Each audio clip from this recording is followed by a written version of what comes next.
Hey guys, and welcome back to My name is ChadChad. Not really. Last week we took a break, kind of a break, but not really, and now we're back to watching TikToks. Yay! Story times have been an internet genre for a while now. I want to say they were popularized in like the mid 2010s, like 2014 to 2015, and they weren't great back then either. So I figured, why don't we check up on the storytellers, except on TikTok and in the year of our Lord 2021, and just see how things are going for them. Are they still dramatizing every life event for internet clout? Are they still having intercourse with toothbrushes? There's only one way to find out.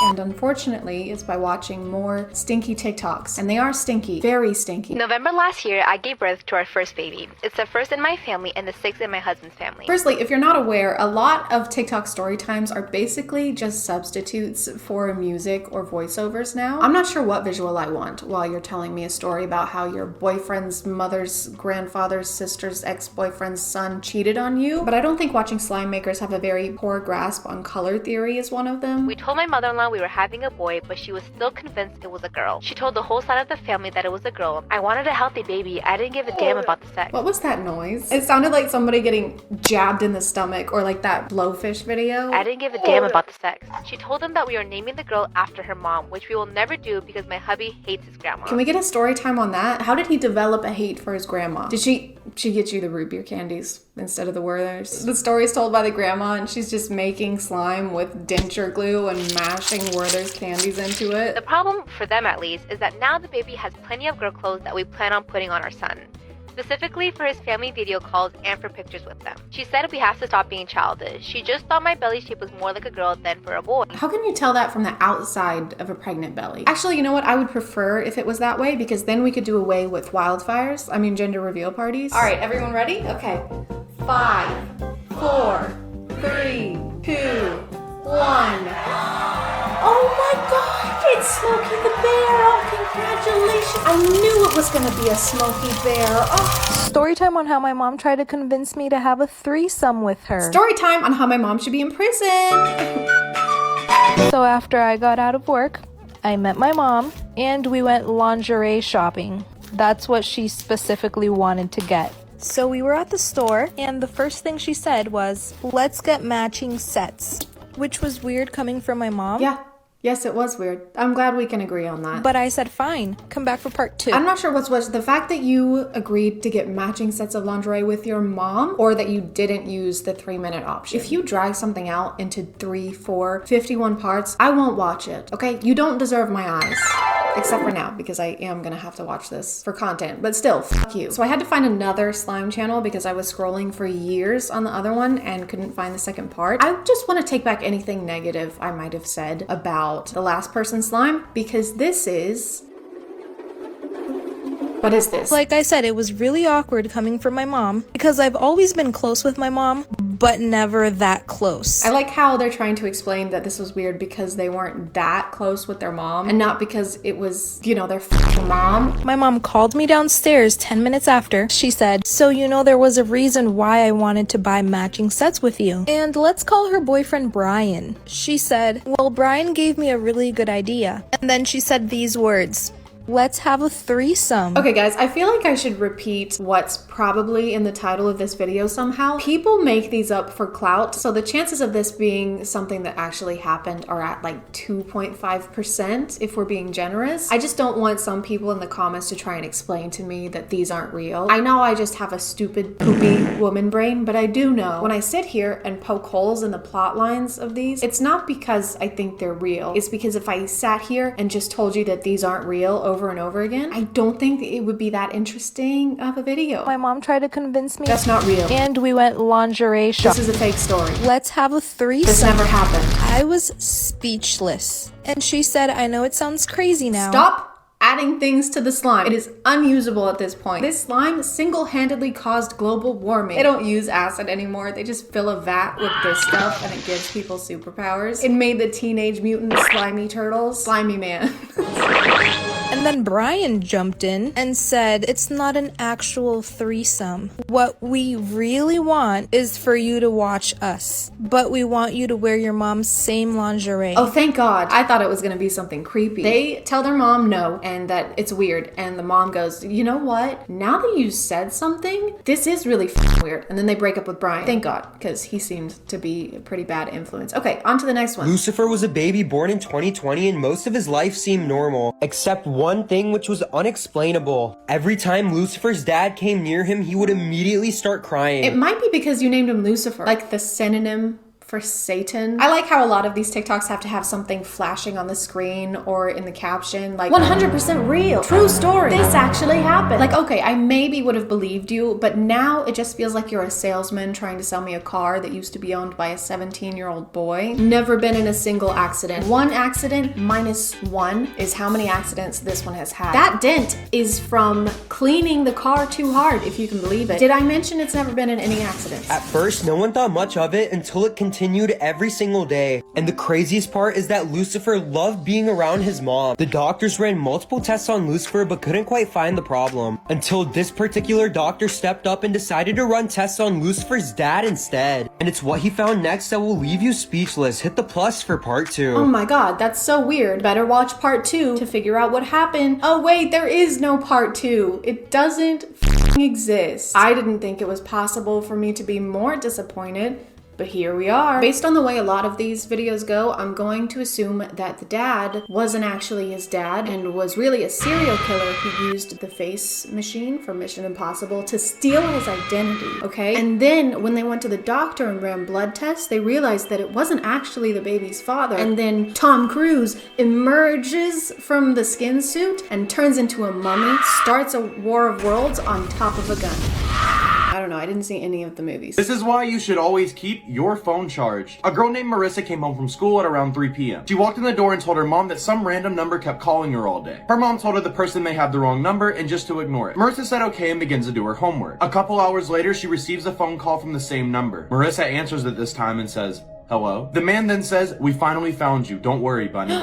Bunny? It's Candace Stone. Speaking of that show, I think season 3 comes out October 15th. So just don't be surprised if I don't upload or interact with social media during that week. I'm just kidding. It's not going to take me a week to watch that. Marissa begins to panic and tells her mom what just happened. Her mom yells and says, grab your stuff, we need to leave. Marissa, confused, packs her things and gets into the red car. Her mom begins driving fast and turns on the radio. The radio says, the baby named Marissa who was kidnapped in the hospital 10 years ago has been found and police are searching for a red car. Marissa looks at the woman and says, who are you? The woman looks back and says, you can call me mommy. But the baby was named Marissa, and so she was still going by Marissa? The woman who kidnapped the baby didn't think to change the name of the child she stole? Why did it take them so long to find her if she was still under the same name and attending school with the same name? What I'm getting from this is that her birth family hired the worst detective alive. Can we circle back to the intro of this video? What does this have to do with keeping our phones charged? This is why you should always keep your phone charged. So that we don't get kidnapped as a newborn babe? I feel like there's not much we can do about it at that point. Someone stole our baby! What? But she's only a day old! Wait, hold on.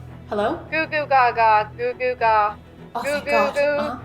Gaga, goo goo goo gaga. Okay, she said they were in a red car heading eastbound on 23rd Street. Oh my Goo God. goo gaga. Gaga goo. Of course. What did she say? She also says BYOB. Huh? Bring your own boob. She's starving. I think that's gonna do it for today, guys. Not because I'm out of TikTok story times, because they never end, but because it is 4 a.m. I've heard sleep is good for you, so I think I'm gonna try that out. Thank you for subscribing, and if you are still here, thank you so much for watching. I appreciate you clicking on my video out of all the videos that are on here, and I'll see you next time. Okay, bye.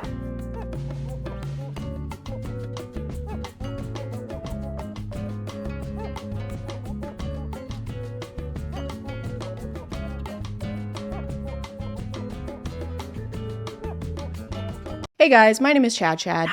And this is where the magic happens. The Etsy magic. If there's one thing I've learned in my time on Earth, it's that things don't always go how we want them to. And when that happens, there's only so much you can do. You can go to therapy, join a pickleball league, or as I've recently learned, you can go to Etsy.com and pay a witch to make things go your way. I've started getting a lot of spiritual TikToks on my feed recently. Some are just your typical tarot readings that usually go like, I'm seeing that a sexy Libra wants to date you, and also you're about to win $10 million. And that's clearly insane.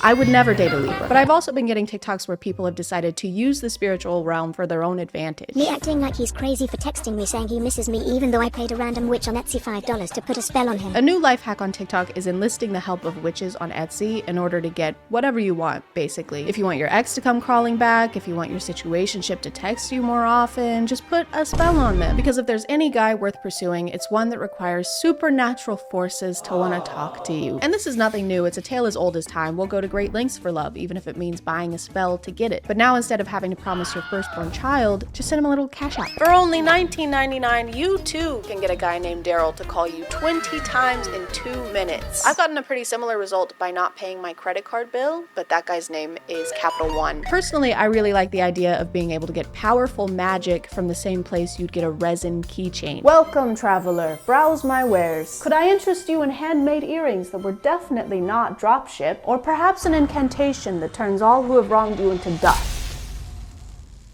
I also have cheats. So after seeing so many success stories, I was curious. I wanted to see what all the fuss was about. Maybe there's an Etsy spell that can make the months November through February disappear, so I don't have to live through them. Or if there's a spell to make someone call you more, maybe there's a spell that can make Capital One stop calling me. That guy is obsessed with me. It's honestly really embarrassing for him. So I decided to do some shopping. Some Etsy shopping.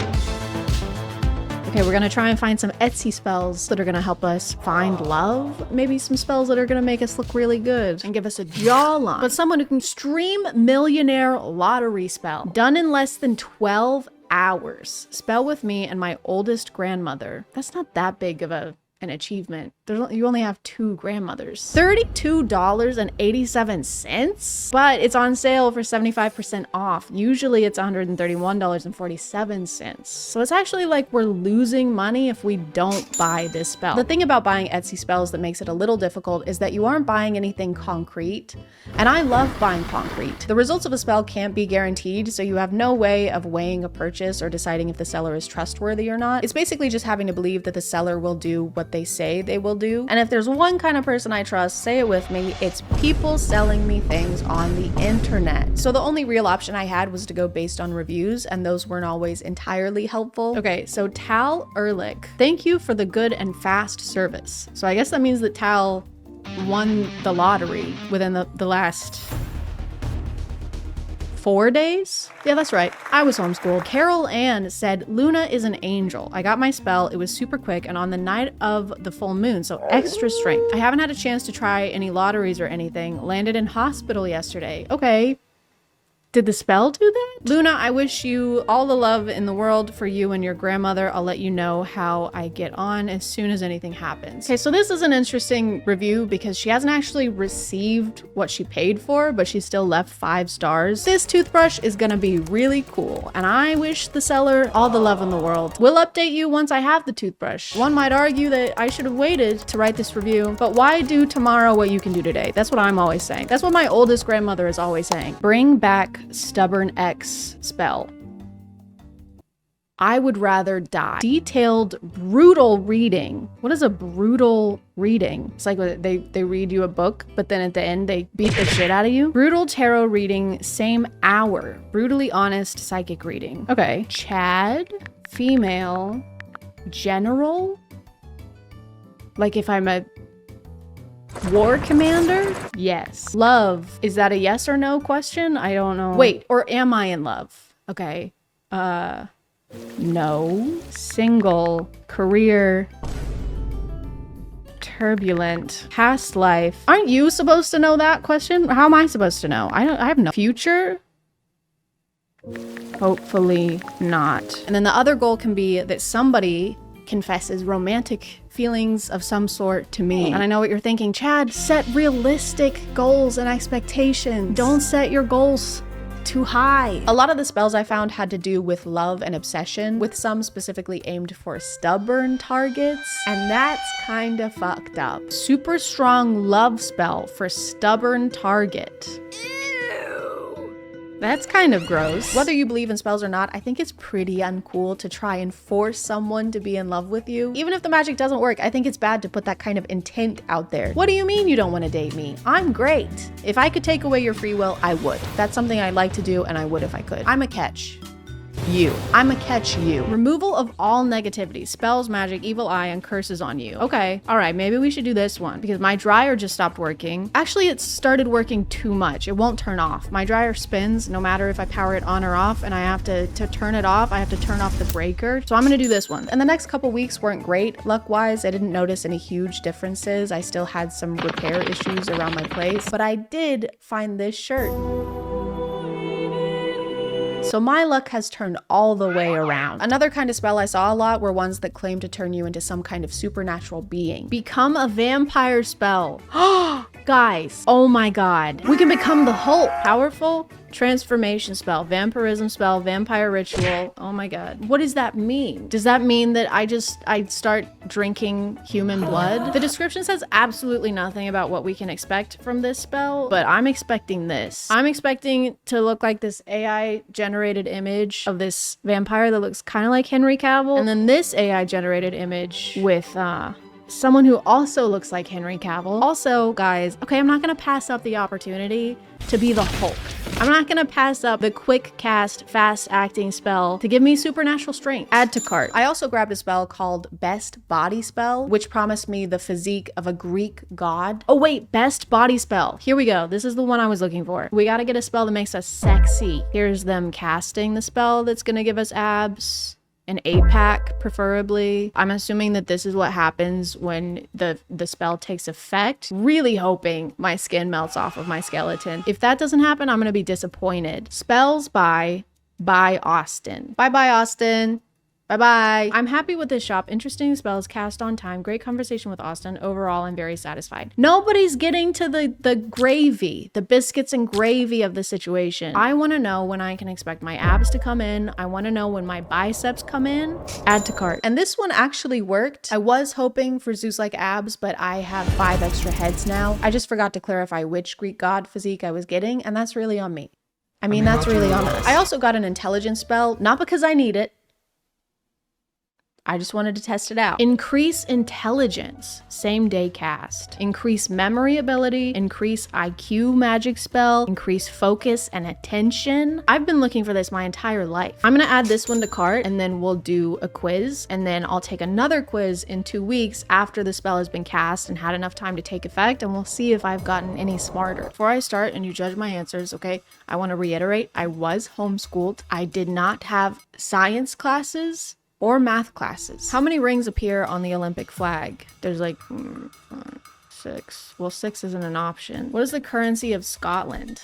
Haggis. Who painted the Mona Lisa? Well, Leonardo DiCaprio. They thought they got me with that one. What is the capital of Greece? I don't know. I don't live there. 84 out of 100. You're a trivia master. Your level of general knowledge, at least based on this house, is very impressive. Stop it. Quit. Okay, I'll see you guys in 1 to 2 weeks after the spell is completed and we're a genius with abs. And I'm gonna say that this one also worked. Testing this spell meant I had to conduct field research while investigating hypotheses, and if I hadn't bought this spell, I would never have done any of that. I hate critical thinking. I think what this proves is that frivolous online shopping makes me smarter, and I've always said that, and I've always believed that. Jack is taller than Peter, and Bill is shorter than Jack. Bill. Skill issue. Which of the following statements would be more accurate? Jack is taller than Peter and Bill is shorter than Jack. It doesn't matter because all of their Hinge profiles would say they're 6 feet. Bill, Peter, Jack. Bill, Peter. This is so stupid. Why does this not make sense in my head, in my brain? What is this? I need to make a drawing. This is Jack. All right? Jack is taller than Peter. Peter is shorter than Jack. And then Bill is shorter than Jack. I kind of made them all the same height, so this is a very confusing drawing. This isn't gonna help a lot. I don't fucking know. And I don't really care. This could literally be what they look like based on the information that we've been provided with. I'm gonna lock it in. I'm gonna say it's impossible to tell whether they're taller than Bill, right? Yeah. I don't know why that took me 40 minutes. Now imagine how long that would have taken me before the Etsy spell. That would have been a nightmare. I also got a customizable love spell without a specific target. The parameters of the spell are that someone is supposed to confess feelings for me within 2 weeks of it being cast. But after that time frame passed, nothing was happening. No one was professing their love for me. No one was calling me, except for Capital One. Take a hint, guy, right? This is pathetic. But I understand it can be daunting to confess feelings for someone, so I decided to give them a little push, just to help them take the first step. First up was Gabby Bell, aka Gabby Balls, aka the creator of the Bing Bong song.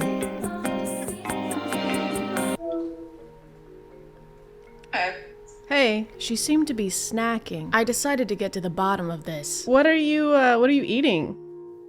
You know. Oh, she was holding back, but I moved on. Anyway, speaking of things that are yummy, I was just wondering if there's something you want to tell me. More resistance. There was something she didn't want to say, or something she really wanted to say. So I have to go. So. Aw. But. Well, miss you. Do you? Do you? As much as I love dried mango. Okay, I'm gonna put this one down as a maybe then, because you really like that mango. All right, well, thanks.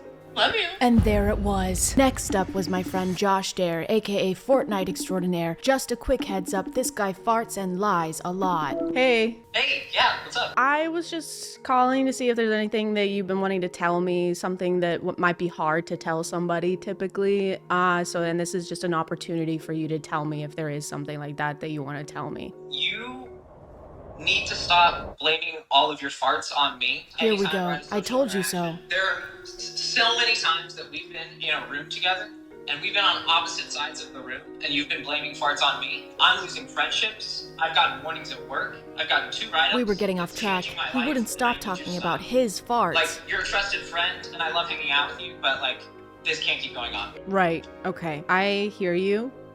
Unbelievable. He can't stop for even a minute. And I gotta go. Okay, but like, did you actually... To document my transformation into the Incredible Hulk, I first needed to test my physical strength. Time to do our strength baseline test. Here we have, this is 20 pounds. Let's try and do 40, and then we'll see if I can do it by the end of the week. Oh my god!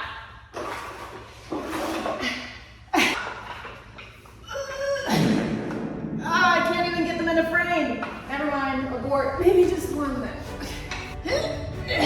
Easy. Piece of cake. But after a while, I hadn't seen any real results. I was still just a weak, puny human who could barely do 1 full push-up. But then I realized I was missing the key component of becoming the Hulk. Obviously, to complete my transformation, I needed to get really freaking ticked off. Okay, it's been 2 weeks. I'm gonna retry the 40 pounds now. Also, don't look at my feet because my shoes are stained. I said don't look at my feet. Is this 40 pounds? I feel like it's way easier to pick up now. I'm not joking. Why is this easier now? Okay, that's pretty good, but let's see if I can do 40 in each hand. To do that, I think I need to fully be the Hulk, so if you could just help me. You're a 27-year-old iPad kid. You constantly change your hair because you're deeply unsatisfied with who you are as a person. Whoa, whoa, whoa, whoa. You can't speak to me that way, okay? That's... Are you actually trying right now? Yes!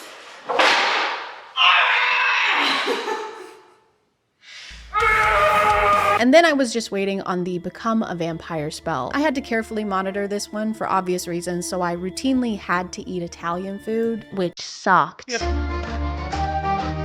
I ordered Italian food and cheesy garlic bread. So we're gonna test and see if I'm deterred from eating this, which would mean that the vampire spell has started to take effect. Ow, ow, ow. Oh, I'm just kidding. It's fine. Oh no, I'm gonna have to order more Italian food and more garlic cheesy bread. Dang it. But I was patient and I never gave up no matter how much chicken Alfredo I had to eat. And finally, on one fateful day, it just hit me.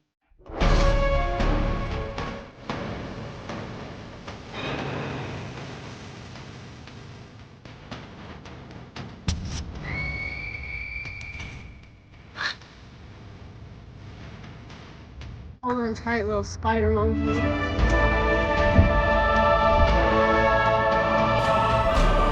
Anyway guys, I hope you enjoyed this video because it's something a little different and I don't really know what I'm doing or where I am or what's going on or why my clothes are ripped or who destroyed all those roads in New York. But I'm gonna call it there, guys. Thank you for subscribing, and if you are still here, thank you so much for watching. I appreciate you clicking on my video out of all the videos that are on here, and I'll see you next time. Okay, bye.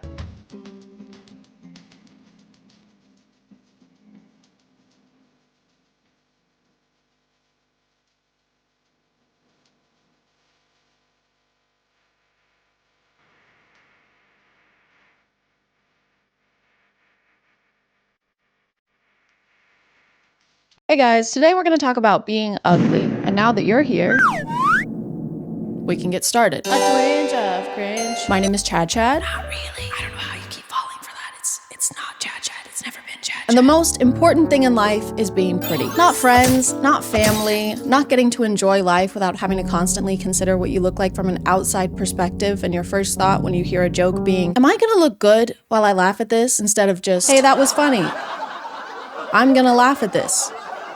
Is that how people think? I don't even know anymore. I want to blame a lot of this on TikTok, but every social media platform is to blame. All you have to do is look at 2016 beauty trends and see the full glam beats people were putting on to go watch Suicide Squad. And that doesn't exclude me. I'm going to be very vulnerable right now and show you how I was doing my eyebrows in 2016. This is me opening up to you. This is bringing us closer. Do you feel close to me? Are you close? So it's not like TikTok invented this. Beauty standards have literally always existed. It's just the way it's enabled us to see everyone's opinion on beauty every second of every day. It's like a constant bombarding of expectations from hundreds of thousands of people, which makes the standard for being pretty not only more unattainable, but also more expected. Being attractive is like an internet admission fee, one that I can't pay, according to this guy that I recently made a video about. I will be always ignoring you and ladies like you because you fucking ugly bitch. For real. She hates me, but she wants me. And this is heartbreaking. I am distraught. I can't eat. I can't sleep. I can't poop. All I do is cry and pine for my one true love, my cupcake, my boo cake, my sweet little, tiny little urinal cake. And I want, nay, I need to win him over. And that means I'm gonna need to glow up. Thankfully, there's a TikTok creator by the name of the Glow Ups Gal who can help me out with that. Because of TikTok's crazy beauty standards, we end up with most of us not feeling comfortable in our own skin. And that means that sometimes we want to change something about ourselves. And that's perfectly okay. We all have insecurities, not me. That's a skill issue. But it also means that people will post TikToks asking the internet what they can do to look better. Perfect place to do that. Nothing could go wrong. Everyone here is so nice and kind. And this is where the Glow Ups Gal steps up to the plate. Basically, she'll find these types of videos with people asking for advice, whether they've asked how to look better or if they've asked for brutal honesty about what's wrong with them. And then she'll give it to them. I got you, girl. Since you asked for brutal honesty, I'm gonna give you an honest makeover to help you instantly glow up.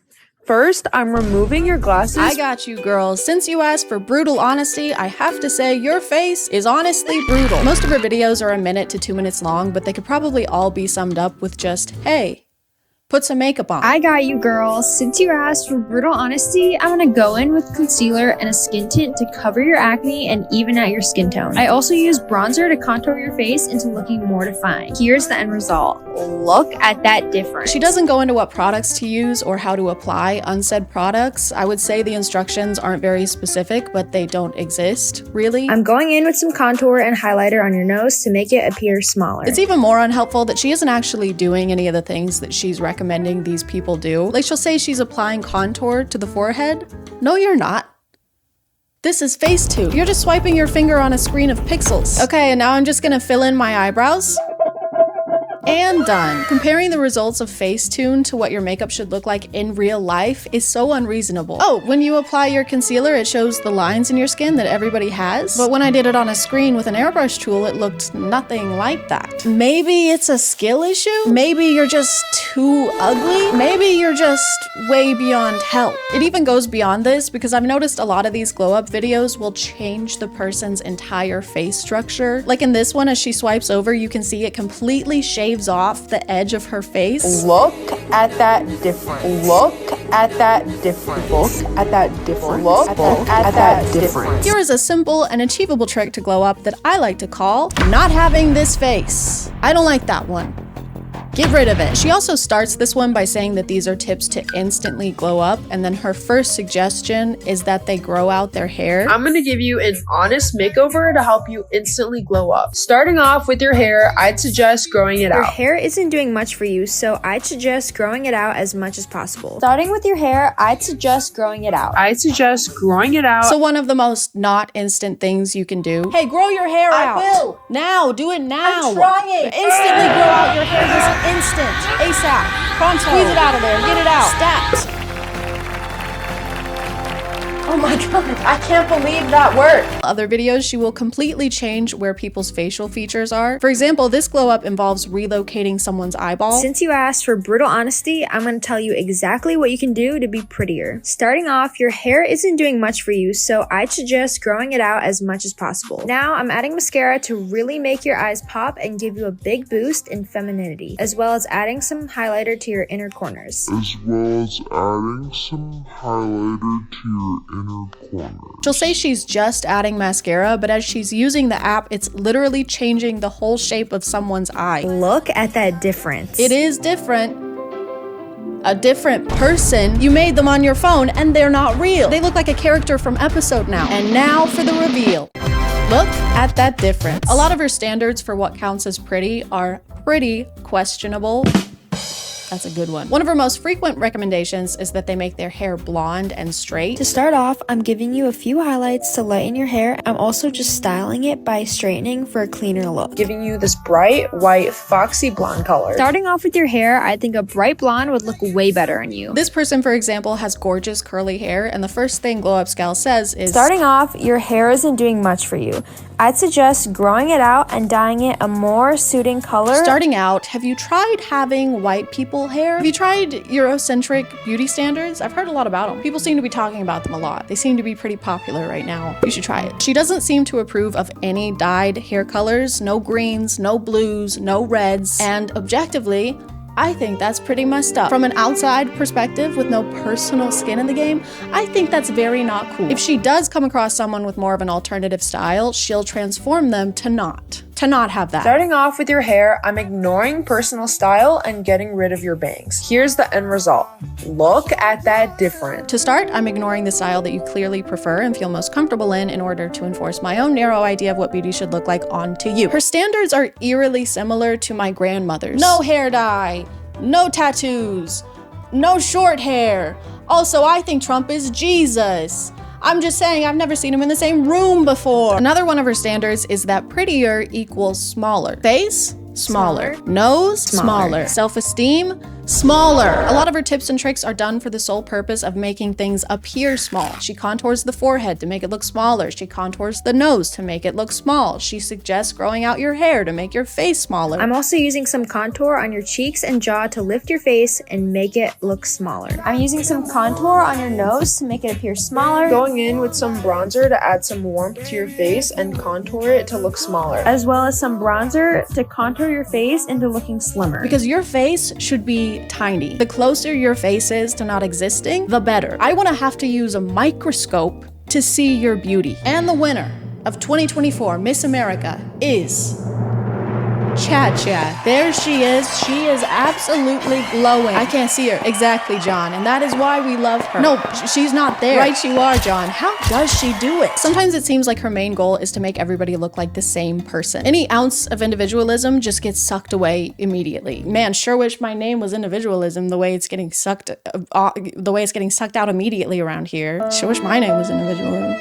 I've never seen Glow Up Gal do a video for a guy, and that might be because the only advice she has to offer is wear makeup, grow your hair longer, and don't have acne. So these are all pretty groundbreaking concepts in the world of beauty. You might be thinking she never does videos for guys because it's only girls requesting them, but apparently that doesn't matter because a lot of the girls didn't request them either. She actually just grabs whatever video she wants, I guess, and puts text over the original to make it appear like they've asked her to do this. Hi got you, girl. For your hair, I don't think this color or style is doing much for you. It looks like you have some kind of deep acne scarring, so if you'd like a more permanent fix to this, I'd look into dermabrasion or getting a chemical peel from a dermatologist. This is the original video. There's no caption. There's no request anywhere for Glow Up Gal to give this person a glow up. The creator of the original even made this post reiterating that they did not ask for this to happen. And once people realized that this user didn't actually request a glow up, they started to notice this being a pattern for Glow Up Gal. 2 of her biggest, most viewed videos are glow ups given to people that did not ask for them. I found the originals for both of them thanks to the comments, and you can see them here, and that she just added her own text over it. How can I glow up? Be brutally honest. I got you, girl. Since you asked for brutal honesty. Did she though? Did she ask for that? Did she really? Sometimes, like in this video, she'll say things like, I'd suggest using tretinoin or going on Accutane. So I'd suggest going on Accutane. First of all, no one asked. Literally, this person did not ask. And second of all, she says this like it's not something someone with acne is already gonna be aware of. It's so expensive and complicated to get a prescription for Accutane, and there are so many hoops you have to jump through to get it and continue taking it, plus all the side effects that people may not want to deal with. So I promise someone with acne is aware of the existence of Accutane. And yeah, I've had acne for most of my life. It affects me on a daily basis, so I've pretty much tried everything. Have you tried drinking more water? Yeah, it's like the first thing I tried. I recommend drinking more water. Thank you, this was helpful. Also, try putting on some fucking makeup. In this video, which is also someone who did not ask for advice or brutal honesty, this is Glow Up Gal's first tip. To start off, I'd suggest getting your braces off. Hey, that thing you're doing to straighten your teeth and improve your appearance?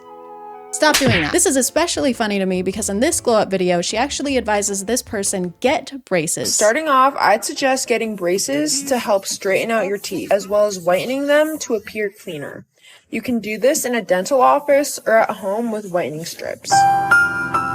So you should have braces, you just shouldn't let anyone see them. Go get braces, but don't you dare show your face around here till they're gone. Obviously their plan is to remove the braces. That's the plan of every person who gets braces. This was so unnecessary. This was like when someone tells you to do something that you're already in the middle of doing, which pisses me off. So I would keep the braces on forever out of spite. My teeth would be straighter than 3-in-1 body wash. And I just want to add a reminder that this person did not ask to have their appearance critiqued. They did not ask for someone on the internet to be brutally honest about their face. And speaking of which, the Glow Up Gal has never shown hers. She only uses voiceovers, and as far as I can tell, this is her only account. It's just so ironic that a faceless creator is posting these videos telling other people that they're not attractive enough. How do we know you're qualified? How do we know you don't have braces? How do we make sure your face is the size of a protozoa? Unfortunately, a big portion of the videos Glow Up Gal posts are of young girls. Some are probably in their teens, some might be even younger. And just imagine being that age, scrolling on TikTok, and then finding out an account saw you and decided that you needed a complete Photoshop makeover to look better. Ahem. How would that be beneficial to anyone, let alone someone whose face isn't even gonna look the same in a few years?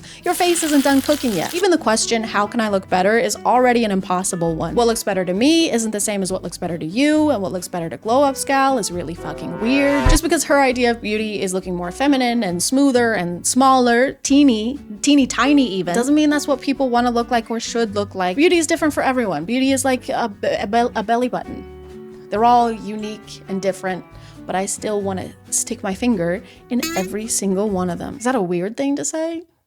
Consensually.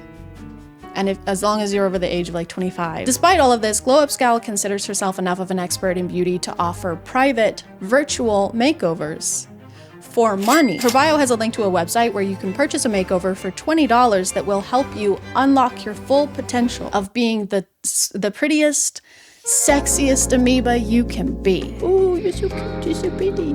What a pretty little amoeba. I bought the advanced style for $25, on sale for $15, and pretty much right after I bought it, they were sold out, so I was very lucky I got one in time. I submitted my picture like the instructions told me, and I messaged her asking for help, but then I got an email telling me that it could be up to 4 weeks before I got my makeover back. Update, I sent this on March 4th and it is currently 1:14 a.m. on March 23rd and I still haven't gotten anything back. I don't know how to fix my forehead. Please help me. What am I supposed to do? I don't have 4 weeks. Dimitri won't wait that long. I have to do something now. Right now. Like right now. Now we're gonna go to the next, just go to the next thing. Why are you still here? Is this because people were complaining that your videos aren't long enough and you're trying to make them longer? That is so annoying. Go to the next. Okay, so this is what we're working with. Clearly I have pores and that's not cool or okay at all. So we're just gonna go ahead and get rid of those. Now we're just applying concealer to my under eyes. If this isn't what your concealer looks like when you're applying concealer, then you're a failure as a human being and you should just give up on everything. And now I'm just adding mascara and a little bit of eyeliner in my waterline and in my eye as well. And it's looking great so far. So now we're just applying contour to the forehead to make it appear smaller.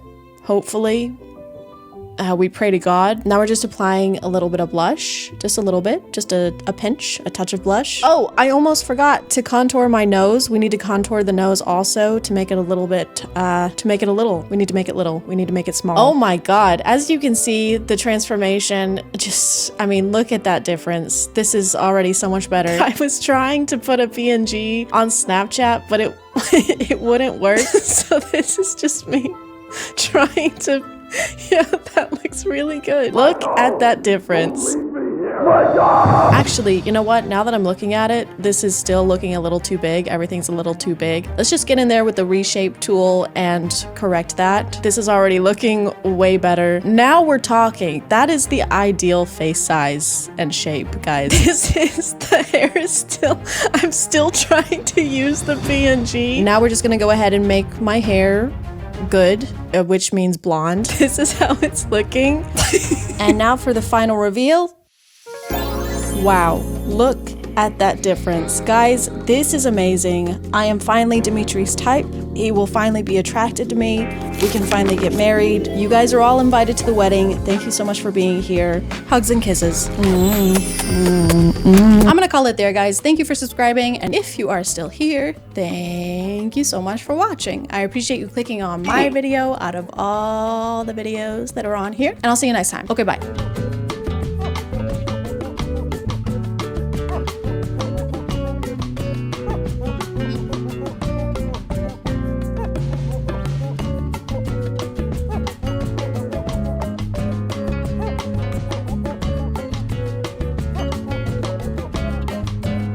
Hey guys, and welcome back to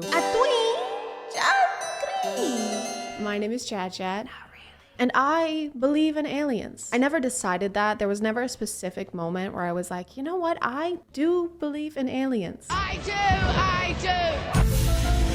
Because I've always just assumed that, you know, in the endless universe, there are probably other places that can also support life. Like, there are a lot of ants in the world, but each ant probably thinks that their anthill is the only anthill in the world, but that's only because they haven't invented space travel yet. I've never met anyone who claimed to be abducted by aliens or who claims to have had some kind of extraterrestrial encounter. But I like to think that I'm an open-minded person and that I would hear them out, which is why today we're talking about Demi Lovato. Demi Lovato is a pretty well-known singer and was in a lot of Disney movies / TV shows. You've probably heard of them before, so I'm not gonna dive too deep into their history. But there was a certain clip that caught my attention the other day. So I woke up in my room and there was like 3 beings. And they were like, do you want to see your planet? And I was like, oh, sorry. You were like, hell yeah. I was like, hell yeah, let's go. This is a pretty short clip, so I wanted to get the full context of what's happening here. Demi has a new show called Unidentified that's streaming on Peacock TV. We'll get into that later. So the reason for this interview is that Demi is promoting their new show, and this conversation takes place after Kelly shows a clip previewing it. Well, wait, in that clip we just saw you looking for aliens. So have you seen an alien? Have you ever had an experience? I have never seen an ET face to face. Oh, that's something else I should mention. Demi doesn't believe that we should call aliens.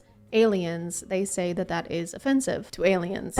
Sorry, aliens. Sorry, aliens. Sorry. Demi Lovato has said referring to extraterrestrials as aliens is derogatory, and the word should no longer be used for potential otherworldly visitors. Speaking to News, Lovato explained their reasoning while responding to Span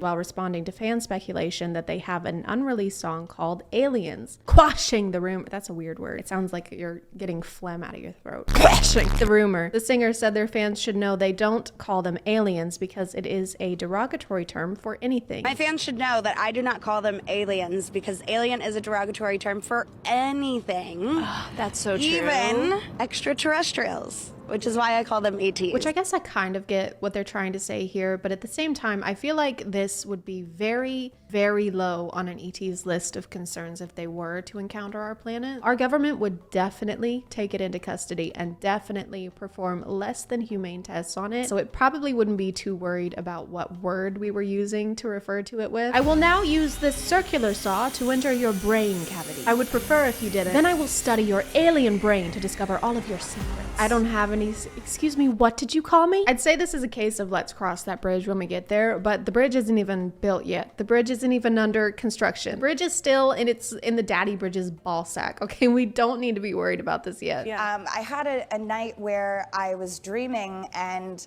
I say dreaming very loosely because I don't really know what happened. So see, this is why I wanted to watch the full clip, because the TikTok that the Kelly Clarkson show posted, which got 3.2 million views, mind you, doesn't include the part where they say that this is dreaming, I think is what they're saying this was. So that kind of seems irresponsible to just post this without that context, because the comments are absolutely roasting the shit out of Demi, saying that they're on drugs, saying that they've completely lost their mind. I don't know if it was intentional or unconscious, but if I was Demi and the show that I did an interview for clipped something in a way that made me seem crazy, I would probably have a heart attack.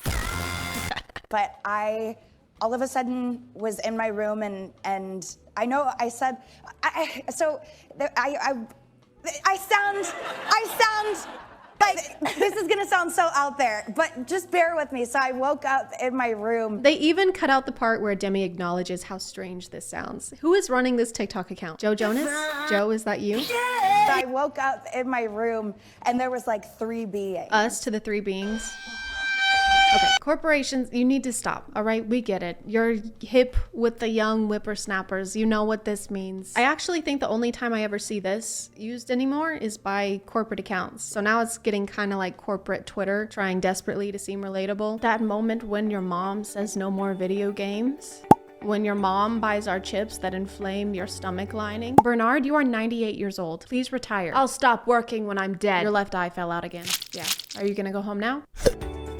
You. Do you want to see your planet? And I was like, oh, sorry. You were like, hell yeah. I was like, hell yeah, let's go. Why did the ETs visit you just to show you your own planet? They traveled millions and trillions of miles just to show you that. They'd ask if I wanted to see my own planet, and I'd be like, oh no, that's okay. I live here. I live here. I like whooshed out of my room and was like hovering over the planet, and then all of a sudden they're like, you want to see our planet? And I was like, hell yeah! So, then I whooshed to this like pink and purple planet that I've never seen, but... Okay, so I Googled pink and purple planets after this, just because I wanted to see if one actually exists, and it does. This one is called GJ504b, which is crazy because that's my brother's name too. It's 57 light years from Earth, it's about the same size as Jupiter, and it's a gas planet. I doubt this was the home of the ETs that visited Demi, just because it's literally made up of poisonous gas. I don't know, maybe they can survive the environment because they're also made of gas,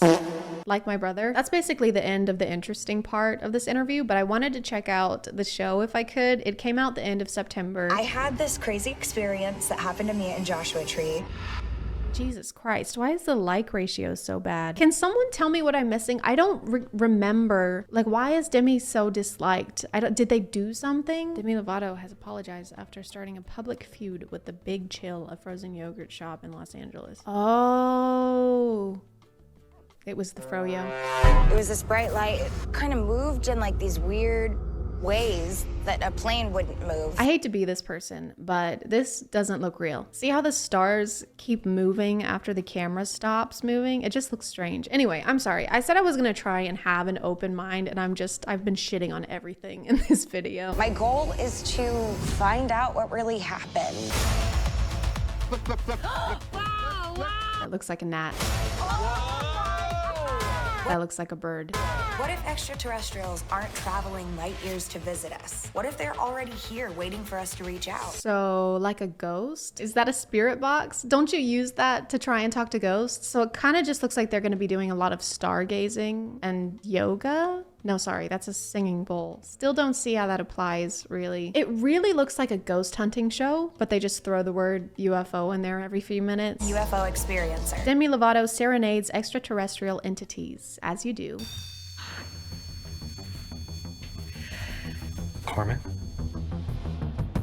We just got here. Again, this seems like a ghost hunting contraption. Paranormal investigator right there. So I guess we're just lumping ETs and ghosts together. I feel like those are vastly different categories. Like the concept of an alien show is interesting because I've never really seen that before, but this just looks and feels exactly like a ghost hunting show, and about 3.8 million of those already exist. They're like cop shows. I watched one episode of NCIS in 2013, and now I never have to watch one ever again. Have you seen anything like ETs here, or UFOs? Star people? So I guess we're asking the ghosts if they've seen aliens because the aliens, sorry, ETs, wouldn't be able to see them. So ghosts are like makeshift Ring cameras in this situation. From what I've seen, ghosts haven't been very open with us, like about what the afterlife is like or what they do in their ghostly spare time. So I just don't know if this is when they would decide to open up to us. What's your name? Were you murdered? Are you in this room with us right now? Have you seen aliens? Dude, yes. Okay, I was in the bathroom taking a ghost shit, right? Ask her if they're here, if there are star people here right now. Are there star people here right now?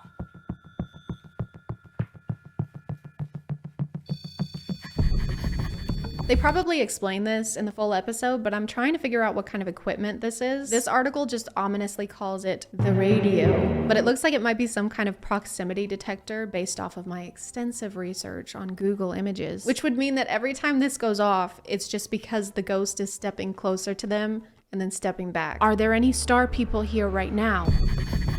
Are you a star people? Carmen, are you a star person?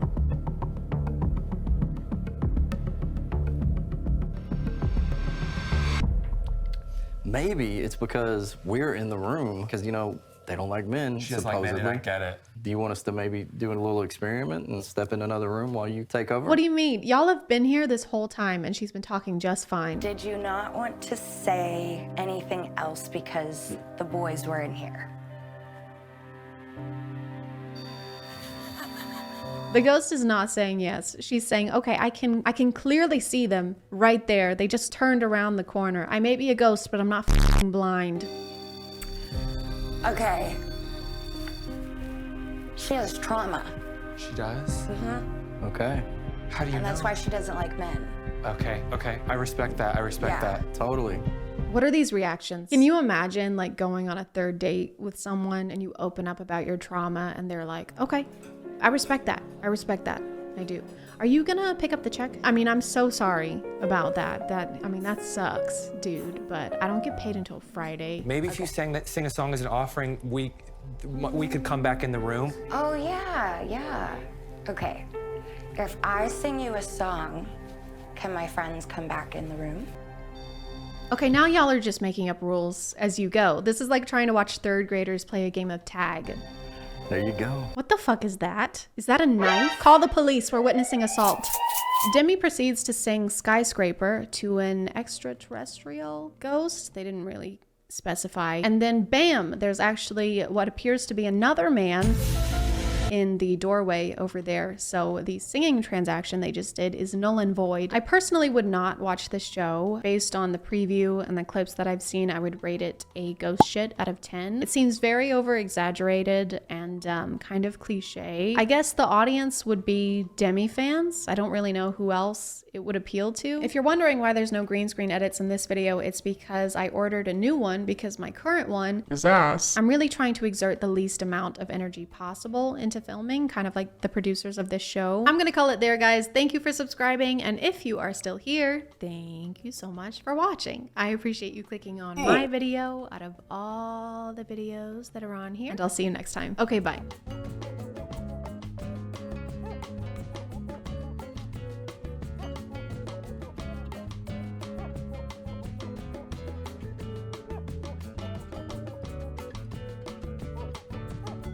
Hey guys, and welcome to a dentist being worse than a regular dentist somehow. A cavity of depravity. My name is ChadChad. And have you ever been sitting in a dentist chair, mouth agape, blood dribbling from your gums, and every few minutes your stomach rumbles because you overslept and forgot to eat before your appointment? And you make sure to mention it to the dental assistant in a jokey way so that she knows you're just hungry and you don't need to take a shit. And you think to yourself, what would make this even better is if my dentist was a steaming pile of garbage. Hi, my name is Dr. Kenny Wilstead, and this is my practice. I've been practicing dentistry for 13 years now, and I specialize in making people smile again. If you want free shit, you gotta like send some pictures of your boobs. This guy is Dr. Kenny, or Dr. Ken, not like the Barbie doll Ken, even though they probably have the same number of testicles. But Kenny's job is just to, he's got a pretty big following on social media and specializes in smile makeovers. At least that's the type of service he usually posts content about. And he recently announced a new TV show that he started filming for. Exciting news, we are filming for my new show. But he prides himself in the fact that his practice is down to earth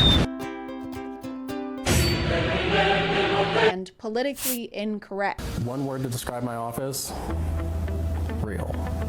Well, okay, 2 words, because unprofessional. And most importantly, jokes are allowed over there, okay? Unlike everywhere else where joking gets you locked up on the spot. Hey dude, look, get it? I'm under arrest. Yes, you are.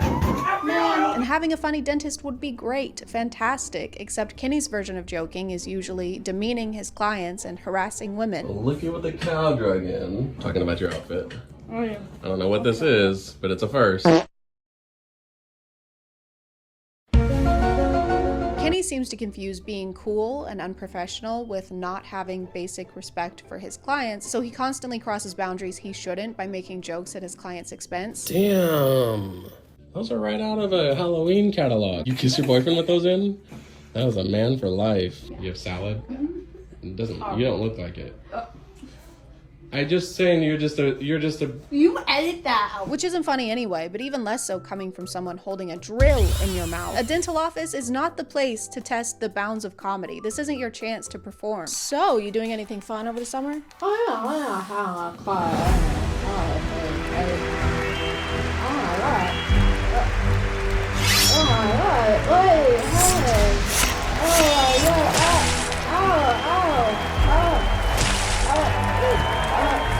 At a point to do kind of a casual interview with his patients before their procedures, and this is where a lot of his joking tends to happen. Dang, was that you? That was me. That was Bro, that's embarrassing. We need to be nice, okay? No. He constantly insults people's appearance by implying that they were unattractive before he fixed their teeth, or sometimes just outright calls them ugly. Yeah, my work is nice. I make really ugly girls pretty. He'll call people names. What's up, slut? Come on, hurry up. I want to see how you handle this bitch. He goes way too far with some of his jokes. All right, take your shit off. Not your clothes, just your mask. He even crosses physical boundaries. You get the idea. I just want to make sure everyone knows that this guy isn't cringy. He is predator.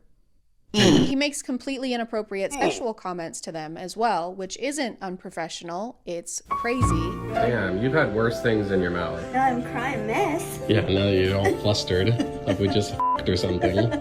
No, we're gonna f*** her for sure. I don't even like fat chicks, but right now... Let's not pretend you're getting anyone with that riz. The only thing you can pull is teeth. Kenny's office announced a contest a while back where people could submit applications for a chance to win a free smile makeover. To apply, they'd ask people for details about their teeth and why they hadn't been able to get them fixed, which usually involves unfortunate circumstances. And if you thought Kenny was gonna navigate that with any amount of tact, don't. He's a dentist. He uses too much Sensodyne to have that kind of sensitivity. I've been miserable, depressed. What kind of boyfriends do you get? Boyfriends? Do you have a boyfriend? No. Why do you think you don't have a boyfriend? Kenny's ability to make any normal interaction uncomfortable or inappropriate is almost impressive sometimes. Even the announcement for his new TV show gets kind of weird. We have open auditioning happening right now. The first couple frames are of him sticking his tongue out. There's nothing inherently wrong with that, I just really, really hate it. He can't get through the video without making a joke about a casting couch. Okay, the hashtag is DKS casting, not casting couch, so be aware. I mean, if you want to send one of those, it just, your account might be canceled. No one thought you meant that. No one was thinking that. All right, guys, I'm gonna head out. Okay. Not heading that way. What? I mean, like, if you want, I never said that. like, if I you don't know what want, you're we talking can, about. But like, that's not what I meant, though, definitely, nobody in here for said sure. that. Unfortunately, he doubled down on this joke and DM'd the same one to someone who applied to the contest. Maybe the hashtag should have been casting couch, because after I posted this is the response I was met with. If you're entering into this giveaway, just know that it's about more than just teeth, supposedly. You know you're messaging people from your public business account, right? And not your Hinge profile. Sorry, your unhinged profile. This is clearly a pattern for him because he sent a similar DM to an applicant during his last contest.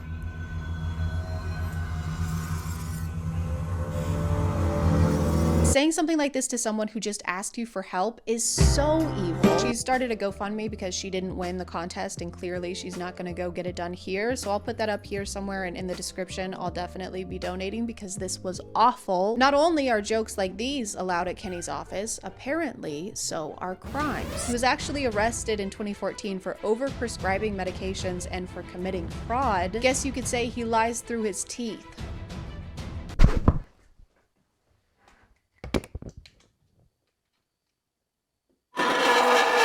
It actually makes complete sense that he said the show is about more than just teeth. If you scroll through any of their social media pages, you'll notice that almost all the clients they post seem to be women. If you watch one of the rare videos where the client is a man, suddenly Kenny seems much less comedically adventurous. Every time I look in the mirror, I see my past. I see all the mistakes that I made before. So your teeth are kind of like a constant reminder of what you've been through.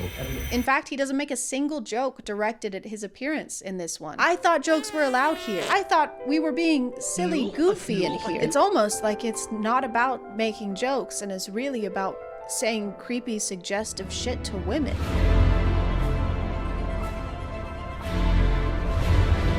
Again, you can be a dentist and make jokes without being creepy or mean. Jokes don't have to be mean to be funny. Unless they're about Kenny, then they're hilarious. L, farthead, stinky, no bitches, hoops and pants. While it is a nice gesture to do free dental work for people who really need it, in this situation it's also sinister because it creates this place where Kenny can say or do whatever he wants and people just have to put up with it. One of the contest winners actually made a follow-up video about her experience. And that is disgusting behavior that you portray on every platform that you have. And he responded to this video calling him out with a massive text message where he brushes off his comments as being his satire personality. You can't even spell satire.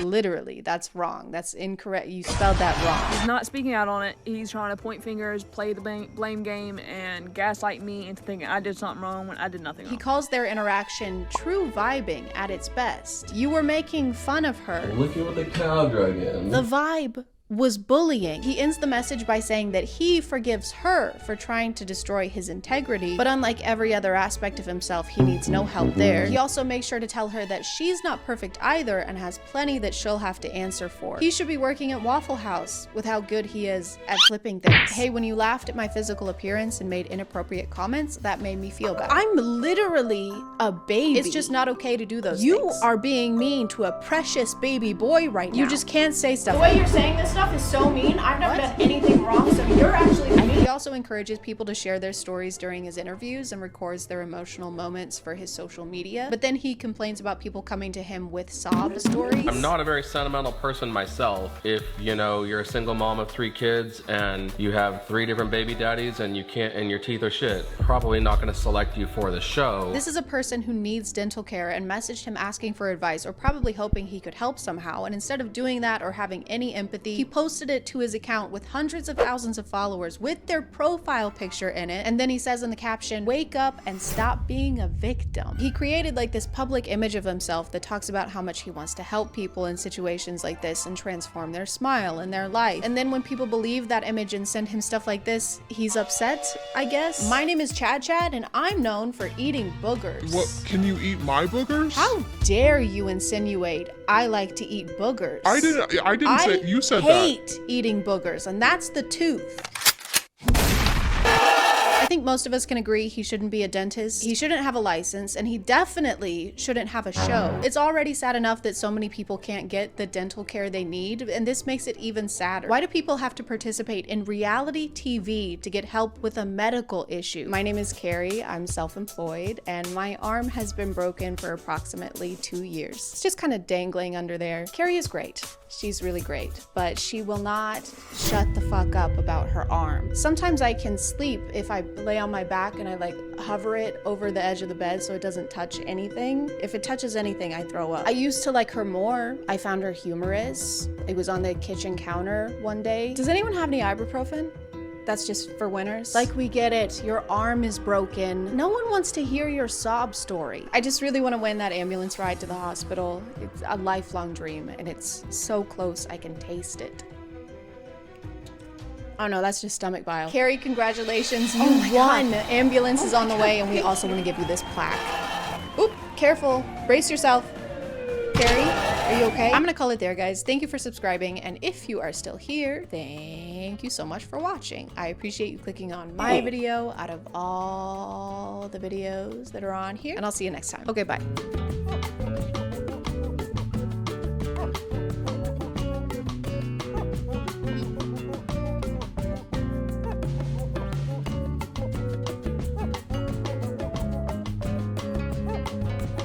Hey guys, and welcome back to My name is ChadChad. And it's been really cold and gloomy, and I'm tired of winter. I needed some greenery. And as I was viciously scrubbing green hair dye from my ears last night, I was thinking, you know what we haven't done in a while is watch some premium POV content. So we're gonna watch some of those today because they always seem to make me feel a lot better. Not really. I found this page, and this is the self-proclaimed Spider-Man of POVs with some romance sprinkled throughout. They're incredible quality, so that this time we get to watch the unnecessary lip bites and thumb licks in 4K. What an incredible time to be alive.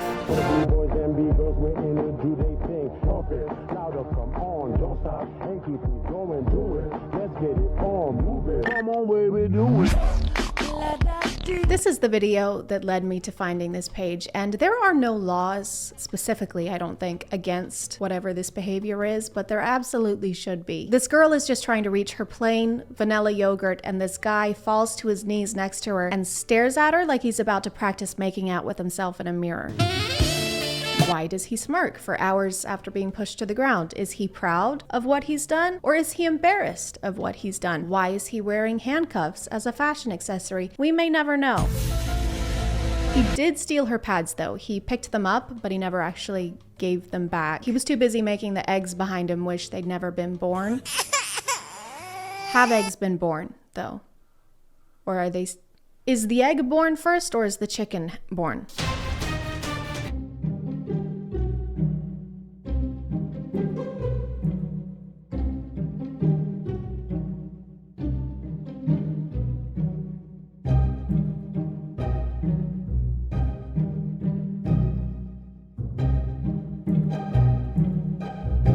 So this first POV seems to be a kind of tutorial on how to cheat on a test. So all you're gonna need is a classroom with only 2 students and an eraser riddled with toe jam. The teacher's paying super close attention, obviously, which is why he can't just hand it to his friend. Instead, he has to take off one shoe and then disappear behind his desk for nothing too conspicuous, just like 5 minutes, and then reappear and nod to his friend. Way less conspicuous, and you now have a fungal infection as well. He also ends up having to step on top of the shoe and super nonchalantly drag it across the floor, and the teacher still doesn't notice. So it's a very successful tutorial. I don't know if it would still work if the test was not multiple choice. Dude, hey, what'd you get for question 2? You mean the essay question? Hey, no talking. Come on, dude, please. Hey, you two, stop conversing. That's a good one. That's good. That's funny. No, I'm giving you both an F.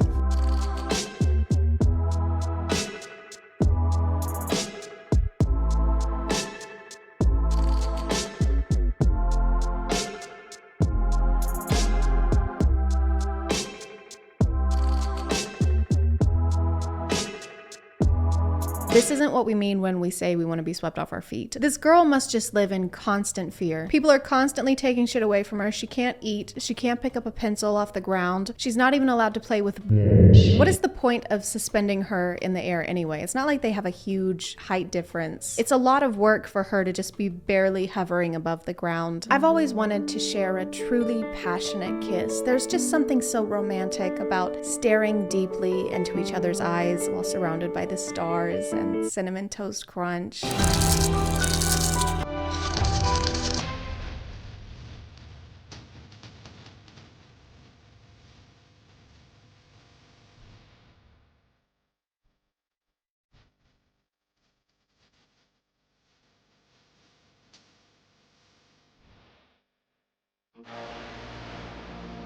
POV, you saved her from a psychopath. You know those pictures usually on Facebook and it's someone shielding their loved one and they've got like arrows in their back? This is the video form of that. I say I'm fine, but really on the inside, I'm saving her from a psychopath.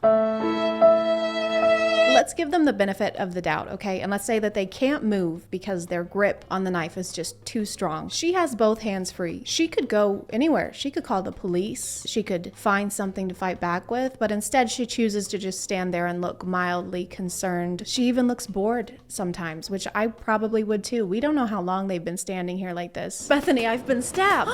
Oh no. Bethany, I've been stabbed. Oh no. Bethany, I hast been stabbed. Okay, Jesus Christ. I know. What? It was you all along? I don't know how you haven't figured this out by now. Et tu, Bethany? Where are we? I don't know. It's probably fine.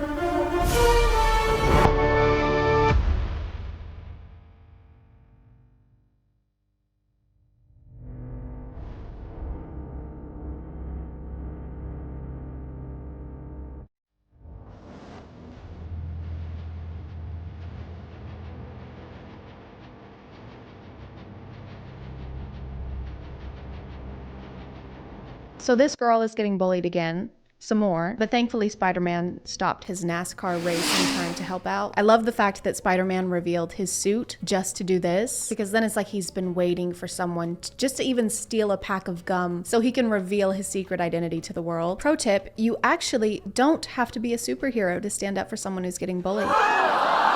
I know. I also kind of feel like the punishment is disproportionate to the crime here. Like, of course, you shouldn't trip people when you're at school. Don't do that. Also, don't stomp people's heads into walls, though.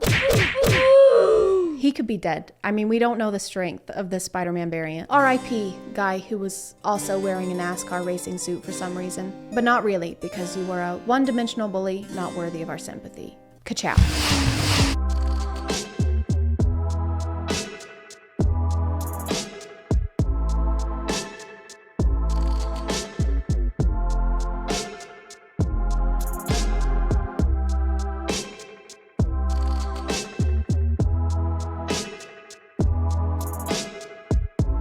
Yeah, don't even think about giving the popular girl homemade sewing kit cookies. Loser. She's way out of your league. Do girls only like pretty guys? The only way she would ever actually like me is if I didn't have to wear these doggone lensless glasses that somehow alter my entire appearance. Can we stop this trope in 2022? People with glasses are hot, okay? We have Velma, Milo James Thatch, Dwight Schrute, Edna Mode. Also, what is it with you guys and not wearing your shoes in class? They're just not allowed to wear shoes in class anymore because the teacher finally figured out how they were cheating.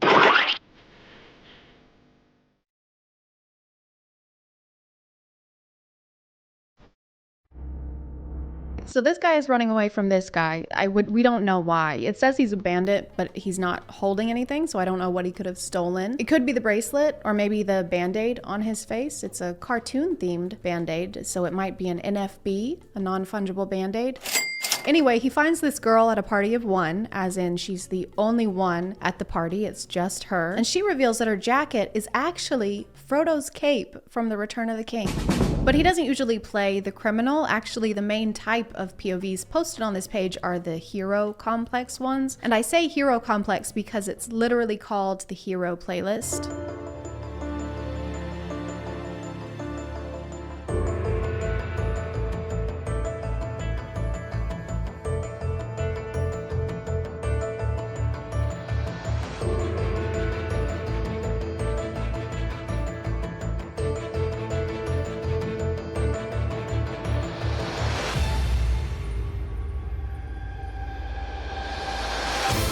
The quiet kid got tired of being bullied and decided to take revenge. But don't worry, guys, I stopped him.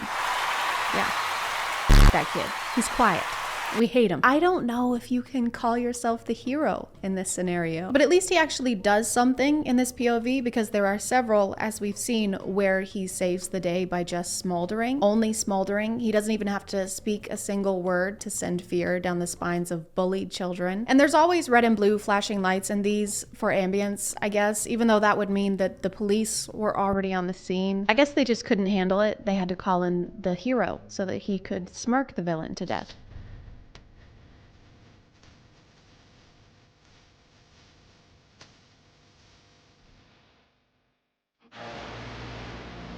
They just stand for so long. Like, imagine a superhero movie where they just act like they're about to fight the whole time. You've gone too far this time, Dr. Squid. You'll never stop me, arachnid boy. Oh yeah? Well, what if I do this?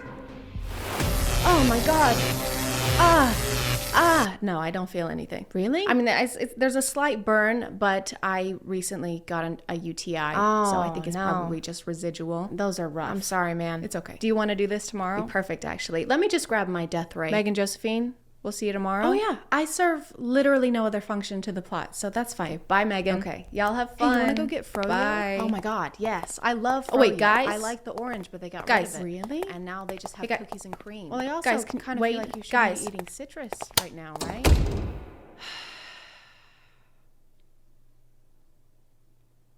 My nose itches. I'm gonna call it there, guys. Thank you for subscribing, and if you are still here, thank you so much for watching. I appreciate you clicking on my video out of all the videos that are on here, and I'll see you next time. Okay, bye.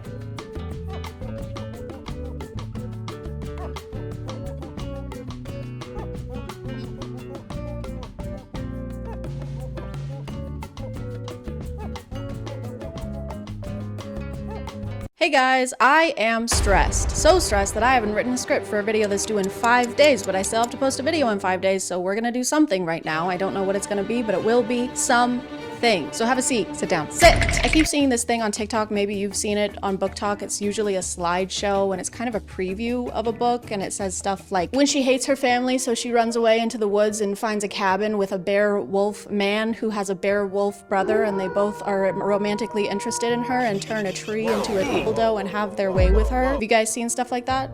Too? I have. I've seen stuff like that. Let's look at some of those things if we can find them, because that's the rule of commentaries. You're supposed to find something that you don't like looking at it and then look at it a lot more and dedicate a whole video to it. That's showbiz, baby. That's just showbiz. It's showbiz. That's showbiz. I had so much to do today that I got into a paralysis mode where I literally walked in a circle in my house.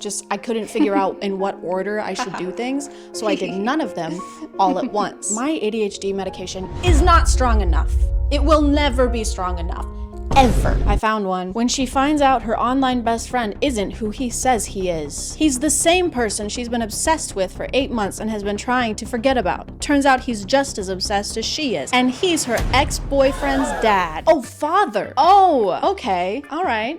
All right, girl. So she's been stalking her ex-boyfriend's dad, and her ex-boyfriend dad has been stalking her. You guys are made for each other. This one's not very spicy. That's not spicy. That's just an age thing. It's not that weird to fall in love with your ex-boyfriend's dad. I do it all the time. I just did that yesterday. He has so many red flags. He's 13 years older. He's possessive. He's obsessive. He spanks you. He ties you up. He likes to do you hard and rough. He unalives people. Was all of this just listed on his Hinge profile? Yeah, I'm a stalker. I'm old as hell.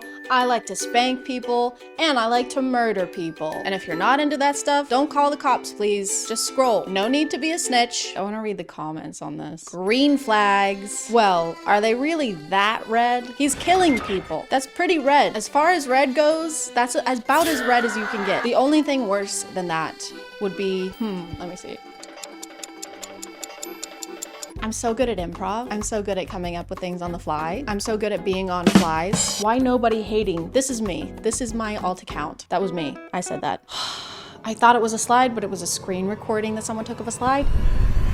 Don't do that. The shy, innocent girl being afraid to get a tattoo because she has low pain tolerance. The 6'5" tattooed hockey player smirking and saying, "You're a lot better with pain than you think." Boy, if you don't. Ooh, I found one. The shy invisible girl is invited to play Drink or Dare with the hockey team, and she doesn't realize how dirty the dares are. What is with hockey? Why are we all talking about hockey? Is that a new thing? Do I need to start watching hockey? So when it's her turn, she gets a dare that puts her in a compromising situation. Either she can drink, or she can lick whipped cream off one of the players anywhere below the neck.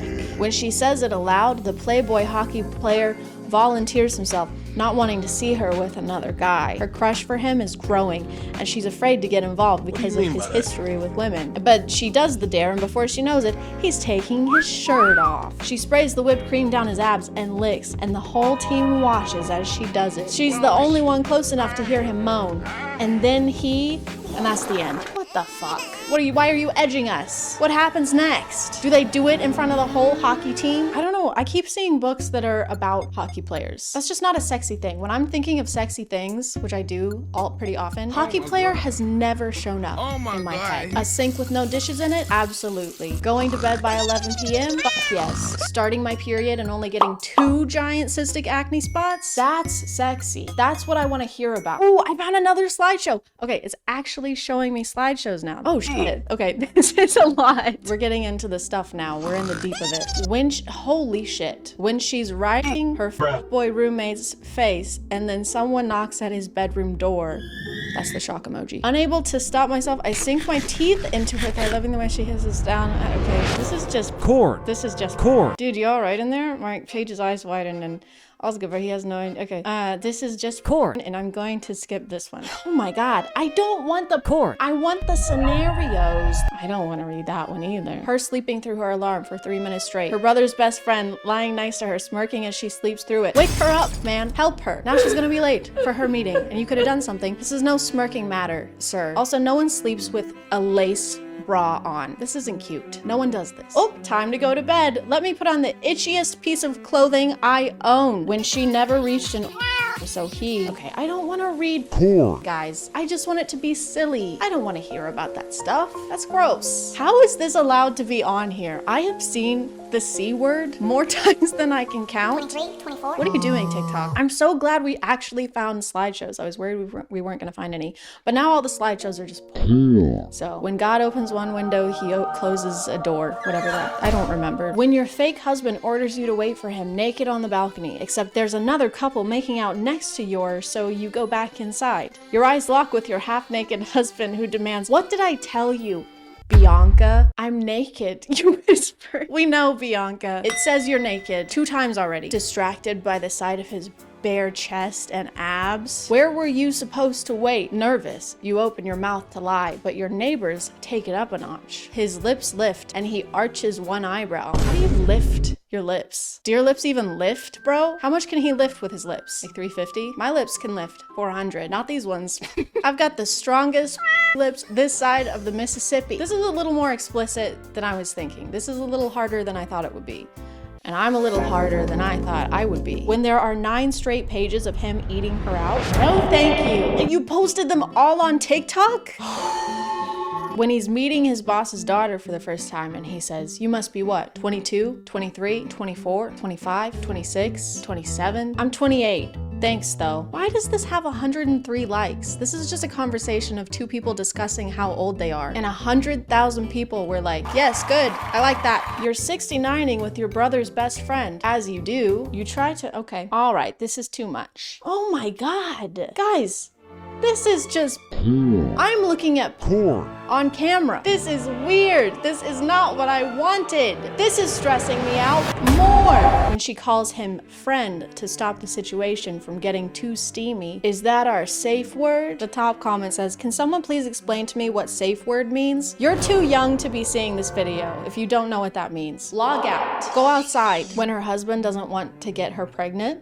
I saw the rest of it before I finished reading it. When her husband doesn't want to get her pregnant, so he sends his brothers to do it. What? Why would, it doesn't say he can't get her pregnant. It says he doesn't want to. I don't want to f my wife. Just get them to do it. Mom, I don't want to f my wife. Can Charlie do it? Why am I always the one who has to pick my wife, Mom? God, I hate this family. When your hot bodyguard is enjoying you and he accidentally answers a call, it's the head of the mafia on the line, his boss, and your dad. He clamps a hand over your mouth and glares at you in warning. But it's too late. You're about to... What does this mean? I'm about to flag? Oh my God, don't stop. I'm about to checkered flag. Busy. Talk later, he groans before he throws the phone. You just hung up on the boss of the mafia. I don't know much about the mafia, but I'm pretty sure you're not supposed to hang up on the guy who runs the mafia. Why did we romanticize the mafia in the first place? When no one ever sits next to him in meetings because they're scared they will get fired. Her pulling out the chair beside his and sitting in it. Bruh. What? He'll fire people if they sit next to him? Hey boss, can I sit here? Of course you can. And you're fired. I just don't understand. Oh, it's called grumpy romance. That explains it. He's just a little grumpy. He hasn't had a snack. We either have boring or hardcore core. There is no in between. That's it. That's all you get. Let's go. She's staying at her enemy's house because only he has an open room, but she decides to fix the place to make use of her time. But while she's fixing the shower, he walks in with nothing on. That's okay, and that's it. All right. Well, it would make sense for him to be walking to the shower with nothing on. I don't know how else you would walk into a shower. Also, why is she staying at her enemy's house? Because only he has an open room. You can't find anyone else who has a free room. You guys can't be that big of enemies if you're still open to staying in the same house as him. Seems like you guys just have beef. Also, if I'm staying at someone's house and I get a little bored, my first instinct isn't to start renovating their home. Well, I have a free hour, so guess I gotta replumb the bathrooms and then sleep with my sworn enemy. There's nothing else to do. I can't do anything else. There's nothing else. You were having an argument with your husband. He's sitting in the living room while you yell at him for half an hour now. And the worst part is that you're not even listening. I was. Just waited for you to finish, love. He then did a manspread in the sexiest way possible. I'm all ears, babe. Babe, what's wrong? I'm listening. Go on, love. Yell at me. You weren't going to yell at him anymore because you could have seen the way he looked at you. Okay. You could tell he was turned on. I mean, did you see how he manspreaded? He's turned on, for sure. I know you too well. Oh, love. Just thinking about you yelling at me while I do the most unholy things while you scream my name. The recommended search is manspread scenarios. Don't encourage them. We're trying to nip this in the bud. We're trying to get rid of this. We've been complaining about this and now you guys are sexualizing it? Cut it out. It's not sexy. Imagine you were in a Uber coming from a club with your friends. There was no space left and you had to sit on Ian's lap. Okay, I did read some Wattpad when I was a kid. Not enough to know what E/N means, so I'm just gonna say Aaron. Kind of looks like Aaron. Let me put the seatbelt on, Aaron said. There was so much noise in the car from the loud music and your drunk friends, so no one was paying attention. While Aaron put the seatbelt on, he was barely touching your body. Are you afraid to touch me or what? Hey, are you afraid to touch me or what? What are you, a little bitch? What's the problem? No, of course not. It's just, he said as you cutted him off. Oh my God. She cutted him? Stop. Oh my God. You're hard, you said, with a smirk on your face. You guys are in an Uber with a bunch of other people. Keep it in your pants. Literally. Put it back in your pants. Why in? Okay, I do know what this one means. That's my name. And my name is Chad. Really? Chad, he said, surprised. If that helps, This is not helping. This is not helping the day I'm having. If that helps, I'm too, you said. Suddenly his hand got on your thigh. Oh, it got on there? That's a sexy way to put that. Suddenly his hand got on my boob. That's so sexy. Thank you. Okay, and then it gets to be too much. And then you go too far. You have to tease it, okay? You can't go straight to the heavy stuff. You gotta warm us up a little bit. Imagine you run as fast as you can. That because you just pranked your enemy. I don't know what kind of enemies you guys are having. You don't really usually have a back and forth with someone who's your sworn enemy. 2 words. He's wet. I don't like those 2 words. That asshole deserved every single water drop that was falling on him. You don't get to close the door and your enemy just pops up. As you both are in, he closes the door and locks it. Come here, Chad, he says, his shirt glued to his skin. Come on, Aaron, it was a prank. Why do you always have to overreact? Oh yeah? overreacting. He grabs both of your hands and pins them on a wall, his body pressed to yours in water. Yeah, it sounds like you guys really hate each other. It sounds like you guys really don't get along at all. You can't just say that you're enemies and then you hang out with each other and you enjoy each other's company and have camaraderie. That was the word I was looking for, camaraderie. You can't have camaraderie and general banter with your enemy. I'm your enemy and I just killed your mom, your dad, your brother, and your sister. Oh yeah? Well, I just got your note. Stop, give it back. Stop. All right, I'm gonna stop reading these. Comment below if you want me to read E/N/Y/N stories on imagine.talk. Comment below. Comment above if you want, if you can figure it out. He's 38. He thought she was 21. I don't like where this is going. He fell for her, but then he finds out her true age. Oh no. He sets her free to give her a life. Sets her free? What, was he keeping her in a fence? Why couldn't she leave? Months later, he receives a call. She's been taken to the hospital. What happened? Oh, in the caption it tells us, age gap, mafia, she's pregnant. These are like the spark notes of the story. Wait, how old is she? How old is she? Why are so many authors obsessed with making the female? Oh, she's 18? Ew. He's, what, he was 38? There's a 20-year age gap? Ew. What is wrong with you guys? I thought that maybe she was older than she said she was and that he was just gonna be mad that she lied. But no, she was actually younger. She's 18, he's 38. And he's in the mafia. He's probably the boss. Or he's her bodyguard. Why don't they have any other positions? Do they have any other positions in the mafia besides boss and bodyguard? What about secretary? Can we have one where the guy is just a secretary for the mafia? He just answers emails for the mob boss. All right, I just rescheduled your 9 a.m. and your mom called to confirm your lunch with her today. Okay. All right. Still on. Okay, I'll let her know. I'm still feeling a little stressed, if not more stressed. I don't think this helped at all. Let me just find some other ways to calm down. How to relax. Try active relaxation. Focus on your breathing. Get creative. Spend time in nature. Picture yourself somewhere serene. I can try that. Waterfalls are serene. Creeks are serene. I'm picturing Serene Williams. This is perfect. I'm so calm. I'm gonna call it there, guys. Thank you for subscribing. And if you are still here, thank you so much for watching. I appreciate you clicking on my video out of all the videos that are on here. And I'll see you next time. Okay, bye.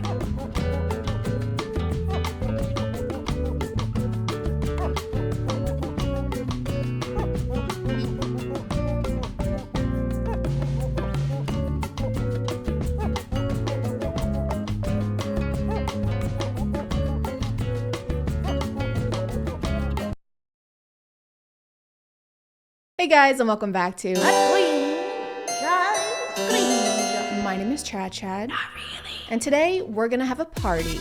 Not that kind of party, but don't worry, it'll still be a blast because instead of dancing or having fun, we're going to find out whether we're a fish he or a fish her. Gender reveal parties were birthed in 2008 by a blogger who decided to cut into her cake and let the color of frosting reveal her baby's gender. Little did she know she was starting a new custom involving family and celebration and wildfires.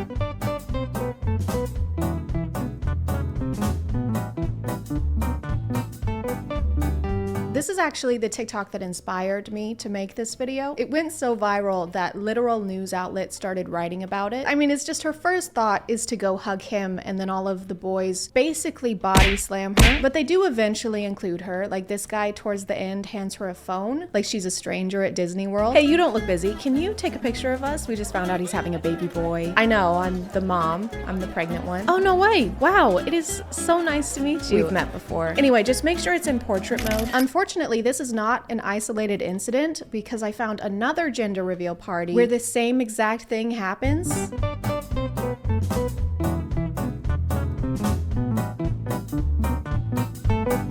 Even down to the same wardrobe. Everyone's sporting this fashion combo with the hat and the sunglasses that look like you're about to get your teeth whitened. So this is just a thing that happens regularly, I guess, where you forget about and exclude the person who's doing like 99.9% of the work. I didn't know that having a gender reveal party was so life-threatening. Do you think the invitations specify that the dress code is like combat casual? Just wear something that looks cute, but can also protect your ribs from potential trauma. And don't forget your insurance card. That's unrelated, but don't forget it. At least they have the good sense to have the mom throw the ball toward them from a distance. Otherwise, we'd have a real Thunderdome situation on our hands. Congratulations, you're having a boy. Oh my God, that's great. That's what I was hoping for. Good luck. What do you mean? Wait, no, what? Is that a whole baseball team? But it's apparently pretty common to ignore the mother of your child at these things and just sprint in the opposite direction. The gender will get revealed and the dad just starts running off on his own little side quest.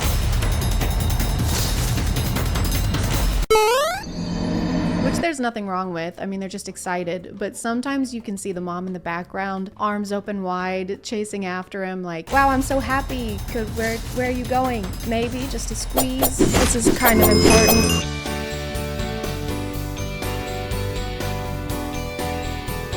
Will the baby have pink blood, or will they be a CBS show starring Tom Selleck? I'm not gonna pretend like this isn't a really creative way of doing this. It doesn't have the potential to cause physical injury to anyone or poison any aquatic life, which I can't say about all of these gender reveal parties. Like in this one, we're using a knife.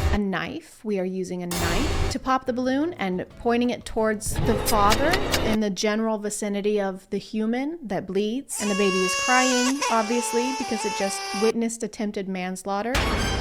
Or you could try and poison all of your loved ones with toxic fumes, huh? Wouldn't that be a gas? Oh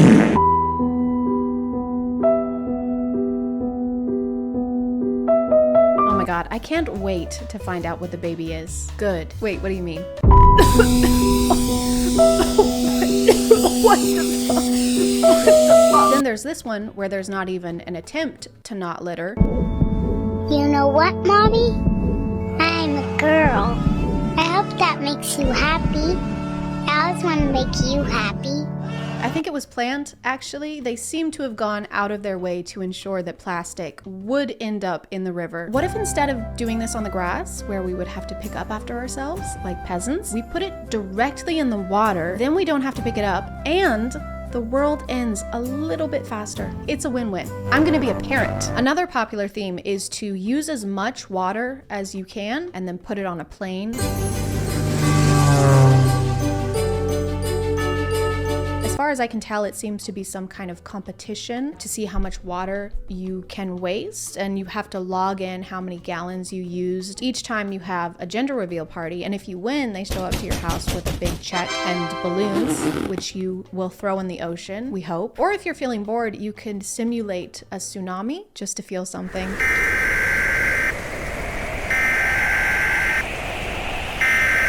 Just make sure you get the cake for a good bargain to make room in the budget for the lifeguard you're gonna need. So what's on the itinerary for the party? Drowning. Cool. Because who needs to conserve water, really, when you think about it? Water's infinite, just like awful movies starring Jared Leto. Some of these are also extremely complicated for no reason.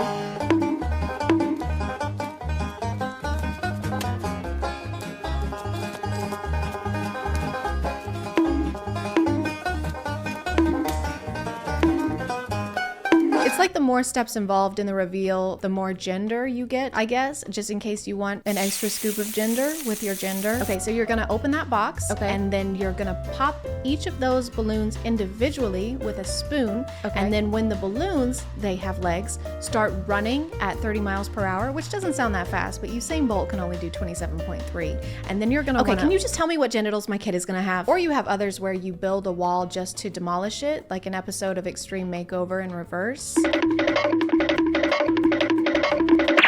I know this is probably the dad, but I like to think it's a service you can purchase. Like you can hire a guy on Craigslist just for this purpose. He has to email you a resume detailing his experience in breaking walls. From 2009 to 2012, I personally mediated and oversaw a team of 1 just myself having some pretty bad anger issues. Then 2012 to the present, I have been working as an understudy for the Kool-Aid Man.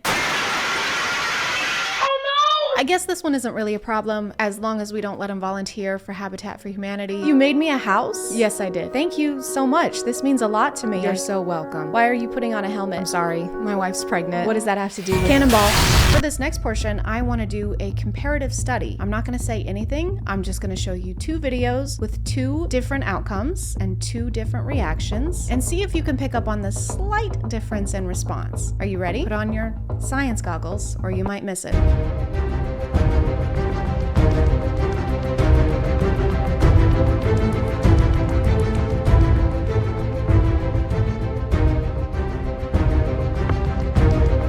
Did you see it? The second one didn't have any fireworks. I think there's a fine line between being a little let down and making your daughter regret being born.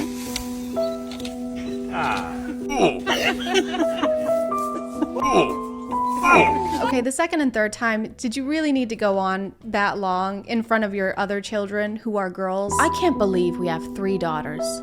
God, girls are the worst. I hate them. Mommy, why is Dad so upset? Don't worry, honey. He just doesn't like the way that you are. Girls can't play sports. These gender reveal parties can apparently cause not only marital drifts, but also tectonic ones. A family did their gender reveal party at a quarry with 80 pounds of tannerite, which is an explosive powder. When they detonated the explosion, it caused a small earthquake which rocked 2 states, causing lots of damage to nearby houses. I think we're almost at the point where we need to start adding these to the list of natural disasters. We got droughts, hurricanes, Everlay, Leelay's gender reveal. Can you imagine having to explain why you're in prison after this? I killed a man, and his mom, and his dad, and his entire family. Well, I made a girl bomb. I feel bad for the kid though, because they're gonna have a complicated childhood if this is the link their parents went to for just the gender reveal. I'd be terrified to go to their wedding. Do you, Chad, take Chad to be your lawfully wedded Chad? Yes. Mom, stop it. Put that down. Thank you. I do. Mom, no. No, stop it. Put that down. Stop. Bad mom. There's so many different ways of doing this without endangering the entire state of New Hampshire. And some people do all of them and just go all out. They have the balloons, plus the fireworks, plus the smoke. Some of them even have their own soundtrack.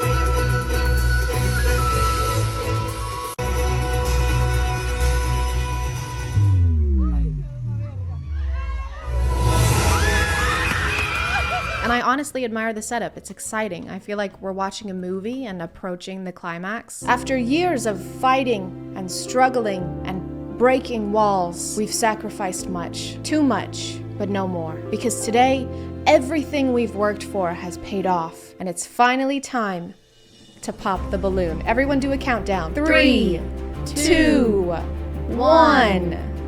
Oh my God, it's a pollution. Oh wow, I had a hunch. I just knew it. I had a feeling. I'm gonna call it there, guys. Thank you for subscribing, and if you are still here, thank you so much for watching. I appreciate you clicking on my video out of all the videos that are on here, and I'll see you next time. Okay, bye.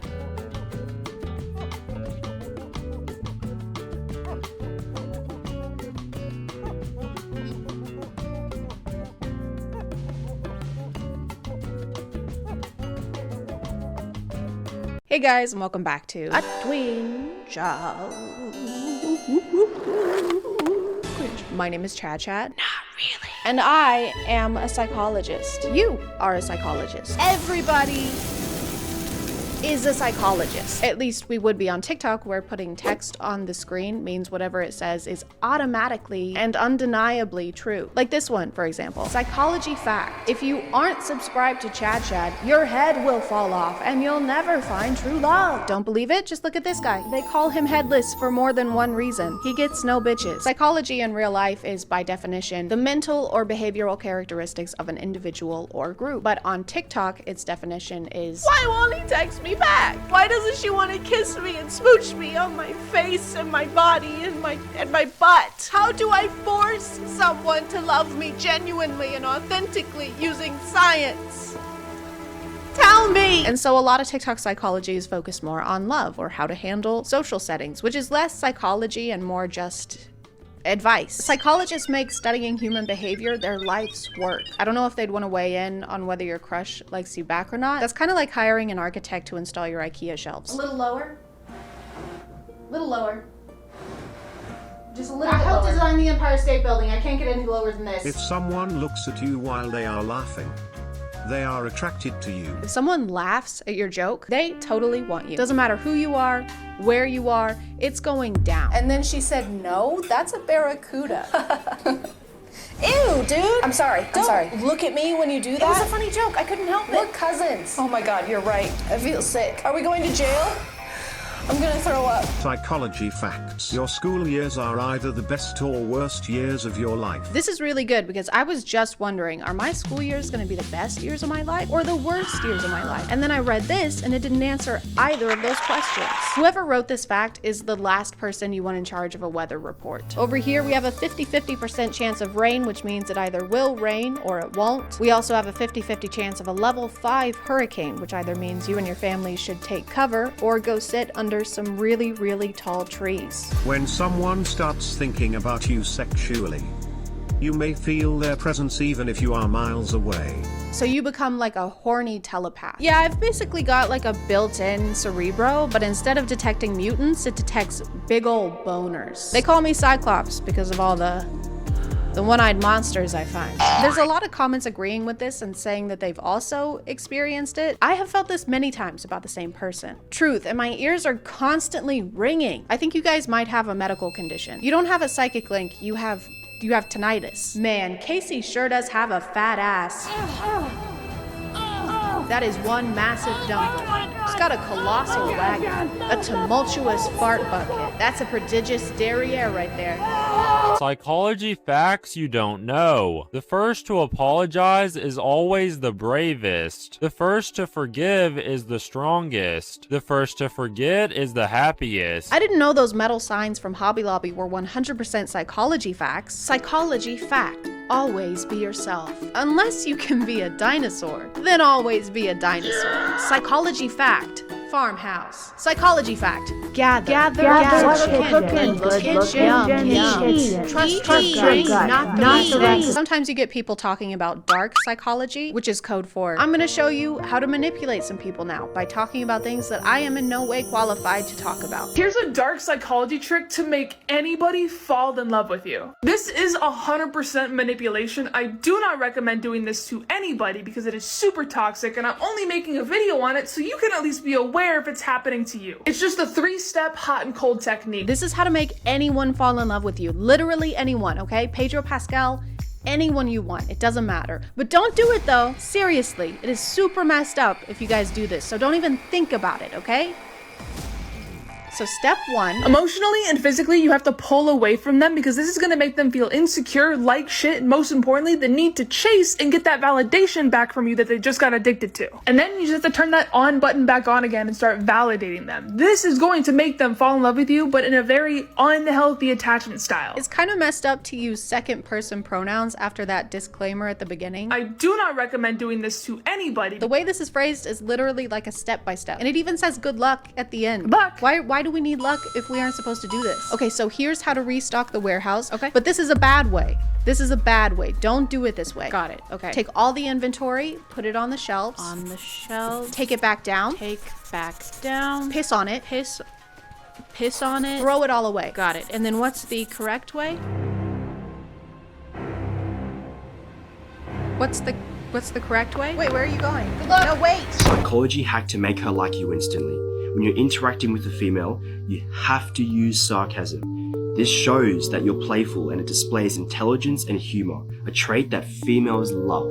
It's also an effective way of making her laugh and experience positive emotions with you. I've never heard someone scientifically break down how to have a sense of humor. If you wish to enjoy the company of an attractive female, you must partake in the jovial exchange of wit. This will lead to an emission of tittering or even guffaws such as this. Ha, ha, ha. Ha. I don't like the way he says interacting with a female. Dude, you're describing a date, not an enclosure at the zoo. Hey Tom, you wanna grab a beer? Yeah, hang on, let me finish interacting with these females.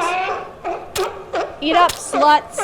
If she says to you, I bet you talk to a lot of girls, you would reply with, I've never talked to a girl in my life. I'm just trying to get my first kiss. Tell the female, you have never spoken to one of them before. It will not believe you because of your obvious charisma and charm. I've never talked to a girl before in my life sounds more like a cry for help. I don't know if it counts as sarcasm. I mean, he claims it'll make her like you instantly, and it's in text, so it must be true. I bet you talk to a lot of girls. Women don't talk to me. Oh, not even my own mother. I'm so sorry. She hated me. She wouldn't speak to me. That's awful. Except to say, I hate you. I hate you.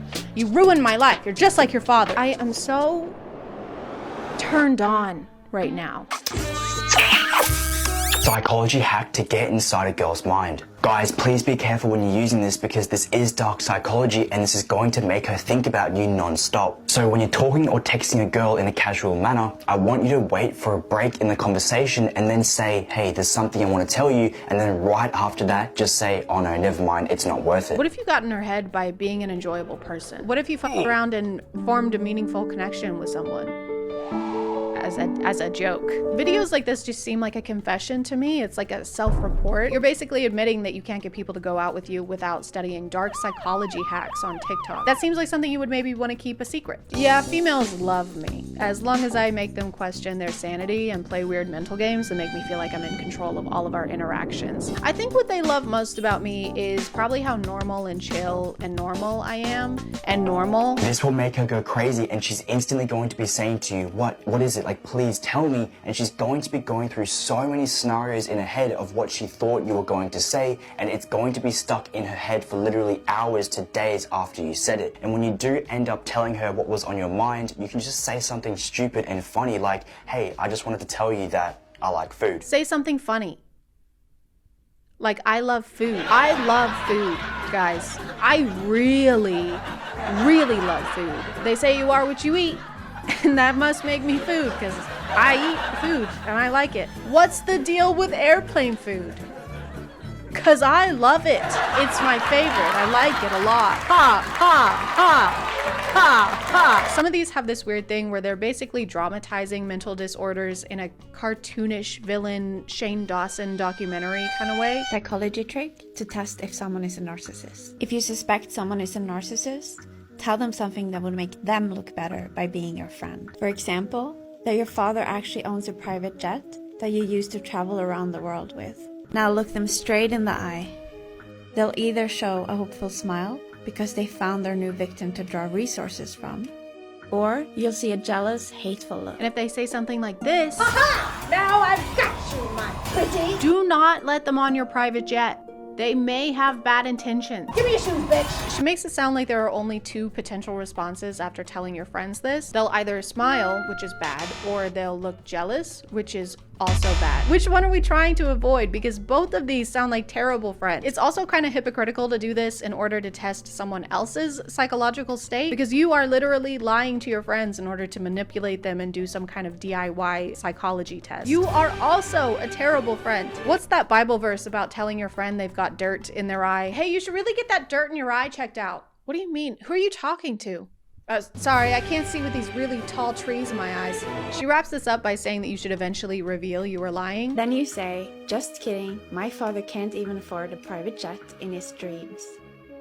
Their next facial expression will tell you everything. And then she doesn't tell us what facial expression will tell us everything, or what it will tell us, or what we're looking for. Sometimes it's like they aren't even trying to make it seem like they know what they're talking about. The most important part of roofing is, and I can't stress this enough, the most important part, and no one can argue this, absolutely no one. Someone could literally die if you don't do this part that I'm about to tell you. Hey, you can't be up here. Put that down. Are you stupid? No, I'm licensed. Yeah, right. Are you calling me a liar? Well, I ain't calling you a roofer. She also has another hack to tell us if our friends have bad intentions. Share a fake problem with them. For example, that you're about to invest $1,000 into something. Say that you don't have a lot of money, but you really believe in this investment. Now pay close attention to what advice they give you. They give you an advice where they end up getting a cut of the money. That's a huge red flag. She even tells us to pay close attention. Now pay close attention. Which is my favorite part because it implies that if we aren't focusing really hard, we'll miss that someone is trying to steal from us, which is ridiculous, okay? I would know if someone was trying to steal from me. Easy, I'll show you. Protecting your home against theft is very simple. There are a few precautions you can take. Today, me and my friend will be demonstrating how to make your home thief-proof. So first, you're gonna wanna... Hey, I'll be right back. Okay.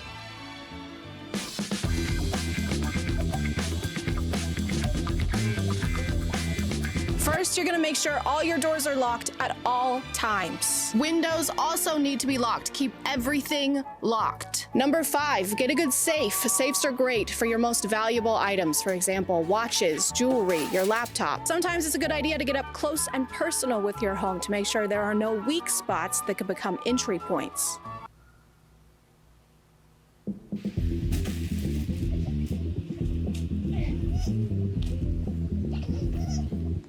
Number 35, keep up with your things. If you can't see it, you can't protect it. Never let important things out of your sight. Hey, Chad, can I borrow your keys? Oh yeah, sure. I like to do routine perimeter checks just to make sure that no one is getting to my treasured possessions. Is that my jet? That is such a red flag. I'm gonna call it there, guys. Thank you for subscribing, and if you are still here, thank you so much for watching. I appreciate you clicking on my video out of all the videos that are on here, and I'll see you next time. Okay, bye.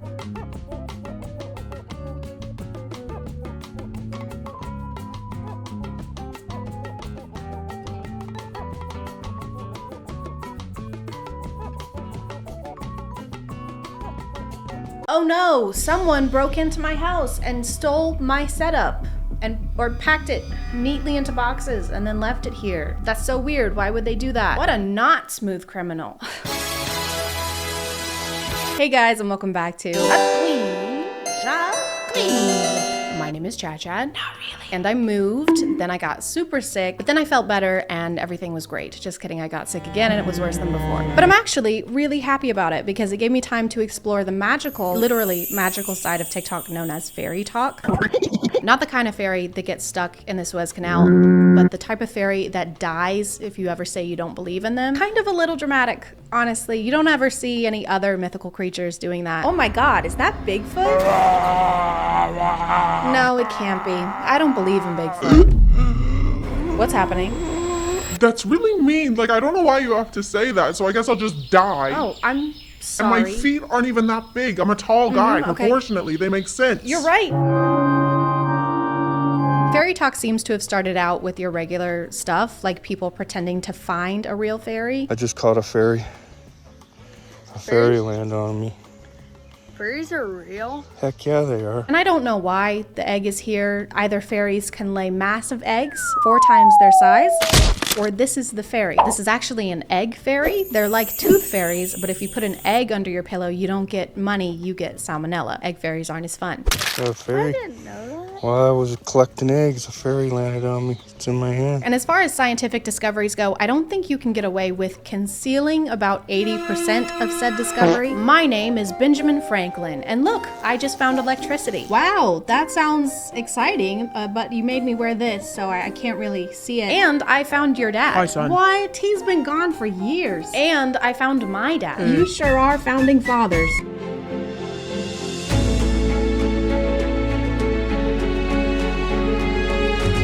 People quickly went from finding real fairies to wanting to be real fairies. And what are fairies known for, other than sprinkling unidentified powders onto kids that make them high from the ground so that they can do meth? Fairies are known for flying.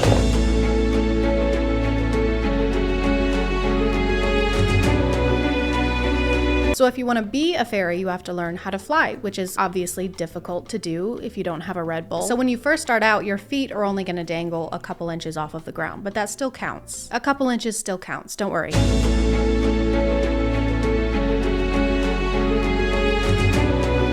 It actually takes 2 years to learn how to fly any higher than a few inches. And that's a long time to learn how to do something that Kylie Jenner does every day for like 3 minutes at the small cost of $70 million in the future of our children. But I guess some people got a head start on their fly training because some of them can fly over entire forests or neighborhoods.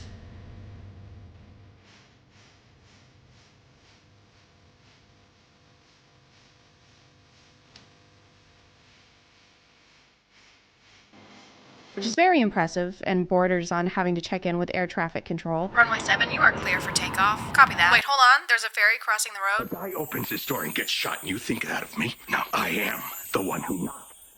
Okay, you're good. The world building doesn't just stop at flying though, because some fairies can also have superpowers.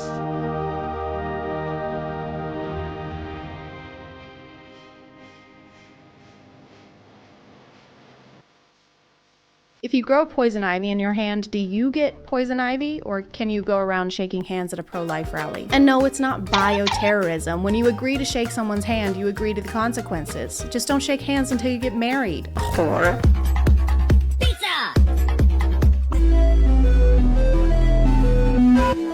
I've never been chased by a fairy hunter, but this seems like one of the times you would most remember you have superpowers. We're losing altitude. This plane is going down. Oh no, I can't think of anything at all that would help us right now. If only one of us had the power of teleportation and could zap us safely to the ground or something. Yup, that would be pretty helpful right now.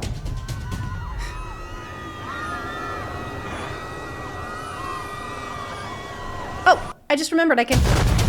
There aren't just fairy accounts or accounts teaching you how to become a fairy. There are also accounts that belong to the actual fairy hunters. Let's make a fairy trap. Dragon snot. Poison. Shark blood. Sugar. Let's leave it out and come back tonight. There are hunter accounts and they just trap and end fairies.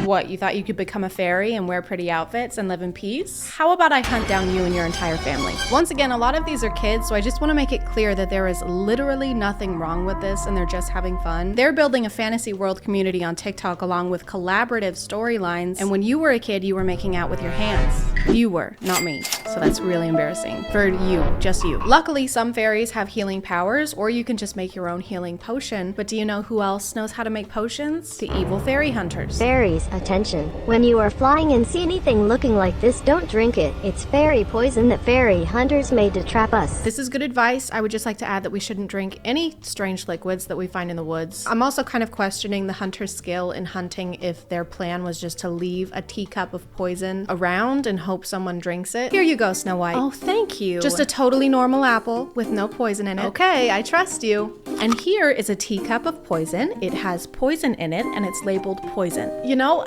I think it would be kind of dumb for me to drink that tea without thanking you first. Oh, please. The fairy hunters never really make their motivations clear. Some of them seem to be hunting out of pure malice, and then the other ones are collecting the loot that fairies drop when they die. I killed her. I took her heart.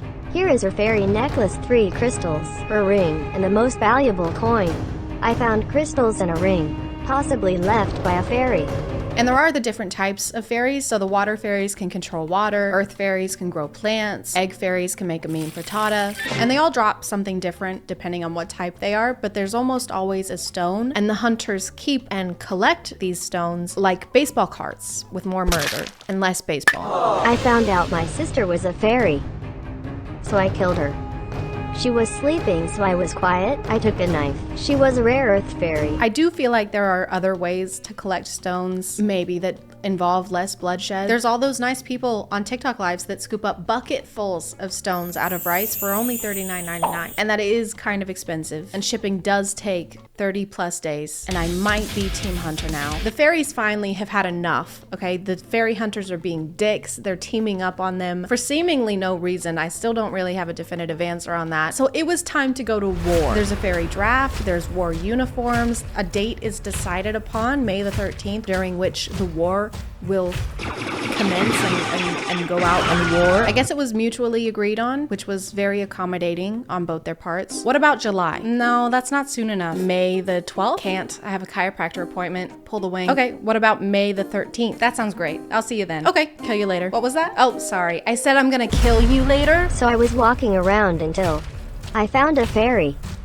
I had to collect her crystal and her ring. Then I had to clean the evidence. It may seem like fairies would have the upper hand because they have a bunch of supernatural powers. Instead of just beating their enemies black and blue, they keep arguing on if they should make them black and blue, or pink, or blue, or make them pink, or make them blue. Or pink. Stop it! Then I had to clean the evidence. Fairy hunters may be kind of mean, but you can't say they're not tidy. We love environmentally conscious killers. Mr. Bundy, do you recycle? God, of course I do. I'm not a monster. Get back in the trunk. Get back in Ted Bundy's trunk. Get in there. That's my Get back in the trunk. Yeah. Sorry. Everything turned out okay because the fairies did win, probably because they had an actual cause, unlike the fairy hunters. What do we want? We gotta kill fairies. They need to be stopped. Why do we want it? I don't. We just got it. All right. No, never mind. All right. When do we want it? May the 13th. But I am Team Fairy Hunter now. $39.99 is way too expensive for one scoop. Wait, the stone fell out of my ring. Oh man. Guess I gotta go kill someone now.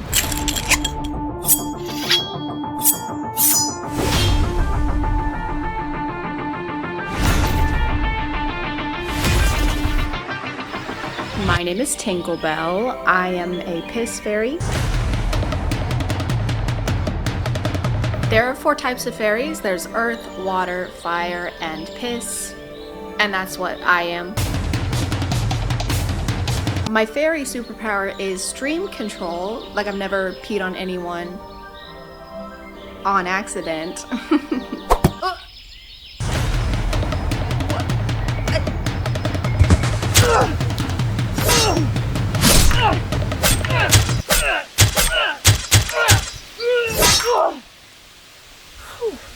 Oh, sweet. Kidney stones.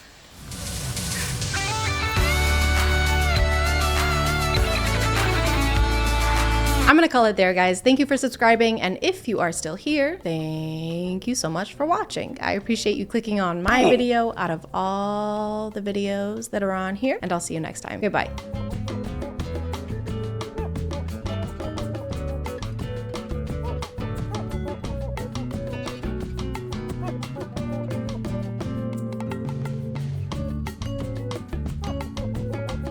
Hey guys, and welcome back to My name is ChadChad, and you're just not like other girls. All they care about is hair and makeup and shampoo and soap, and I love that you don't care about any of those things because you take my breath away. And it's great, and I love it. If you missed my last video on pick-me's, or if you just don't remember it, I don't, and I'm the one who made it. We talked about Pearl and her podcast where she rattles off a bunch of statistics and blames women for all of society's failings. To everyone calling me a pick-me, I'd rather be a pick-me than a skip-me. That was over 6 months ago, and she still doesn't seem to have found a high-value man yet. I don't know how you can be a booger and still not get picked, but this genre has been infiltrating the internet and actually finding big followings by posting a bunch of podcast clips where they just target a really specific audience. Someone really needs to start getting them aprons, not because they're women, but just because of all the catering that they're doing. At this point, it's impossible to tell who actually believes what they're saying and who's saying the most outlandish thing they can think of to go viral. It's like a game of Boy Who Cried Wolf, but they're crying misogyny. Women belong in the kitchen. What is wrong with you? I'm sorry. I didn't mean it. It's just finances have been tough, and I'm sorry to hear that. Women don't have hobbies. Oh my God, what? I had to get a crown and insurance won't cover it. I mean, that sucks. That it really does. I'm sorry. Females shouldn't vote. Okay, you need to leave. They're gonna start withholding my paychecks. The most recent example is probably this clip. I please my man in every way. All the ways. Wake him up. He gets to nut. Before he leaves out the door, at work, I am calling him like, come outside, it's your lunch break. It's time for you to get your nut off. When he gets home, he's getting fed. He is getting another nut. What if everyone misunderstood this TikTok and she's actually just an extreme version of Almond Mom? He wakes up, he gets some cashews. He gets home from work, macadamias. You might even get some flax seeds at bedtime if I'm feeling kinky. Babe, I want a burger. You're getting flax! And one before bed, or 2 if he's lucky. Who wants this?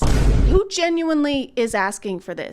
That's too many times in one day. You would constantly be on the verge of passing out. I'm not Gwyneth Paltrow. I don't want 8 nuts a day. I don't think this is a real podcast, but if it was, I just want to know who she's talking to, because this is set up like it's a solo podcast, but she's talking to somebody off camera and laughing like they're reacting to what she's saying, but we can't see them. It's like she's holding someone hostage just off screen and forcing them to listen. I would know because that's how I film my videos. I'm just kidding. That's a funny little joke that I like to tell. It's just a joke.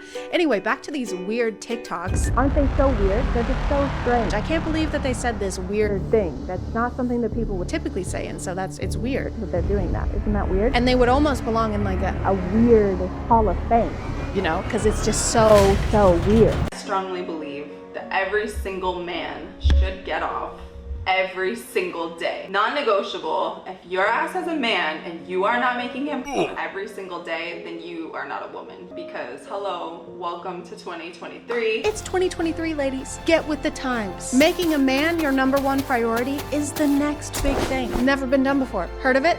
It's never been done before, so probably not. This is another thing I've seen pretty often where women threaten that if you don't keep your man happy, he'll get stolen away from you. Somebody will keep your man happy. But if this is what it takes to keep him around, then that might be for the best. If you don't quit your job and give up all your free time to spend 6 hours a day getting your man off, then someone else will. And that would suck really hard. Unlike you. She keeps cradling the mic in her hand for some reason, and it doesn't really matter because she's not using the mic audio and is using the camera audio. Man should get off. Because if she was, then it would sound like, I think men should dump their loads wherever and whenever they want. Really, City Hall, funerals, the zoo, anywhere they want, really. She has a lot of beliefs that we've heard before, like how women are essentially prizes that you claim for making a lot of money. Guys should not chase women. They should chase money. Why? Because the more money you have, the more women you'll have. Like say you go to a bar. Okay. The cute guy in the Honda is definitely not going to get more girls than the ugly guy in the Rolls Royce. Money can do a lot more for you than a woman can. I think this is funny because in the earlier clips, she's portraying this ideal version of a woman, then goes on to say here that even in that version, it's not enough for her to be important. You're just shitting on yourself. You're taking a giant dookie on your own head right now. What's a woman gonna do? Give you 8 nuts a day? That's not enough to deserve basic respect, okay? If you want to deserve a man, you need to physically transform into a green piece of paper and be 2.5 inches tall. This is the ideal body type, ladies. Keep up. Because you can buy all sorts of things. What's a woman do for you? Just sits there and looks pretty? Gives you every now and then? I'd rather have money if I was a guy. If I was a guy, I wouldn't even want me. I'm kind of the worst, actually. I mean, you can't have intercourse with money, though. I've tried, and it was not very cash money. I got a bunch of paper cuts and a vicious UTI. Getting hired at jobs has to be tough when you have such a negative opinion of yourself. This has to make you just a terrible interviewee. And what makes you think you're qualified for this job? I'm not. Great. And what would you say is your greatest strength? None. I'm sorry? Oh, I said none? Oh, well then that's perfect then. Welcome to the convent, sister. Thank you, Reverend. I know she doesn't genuinely do any of this. She doesn't actually practice the advice she's giving here because she doesn't have the time. She's too busy with her regular content, which is flashing people in public and trying to pick up strangers in Walmart.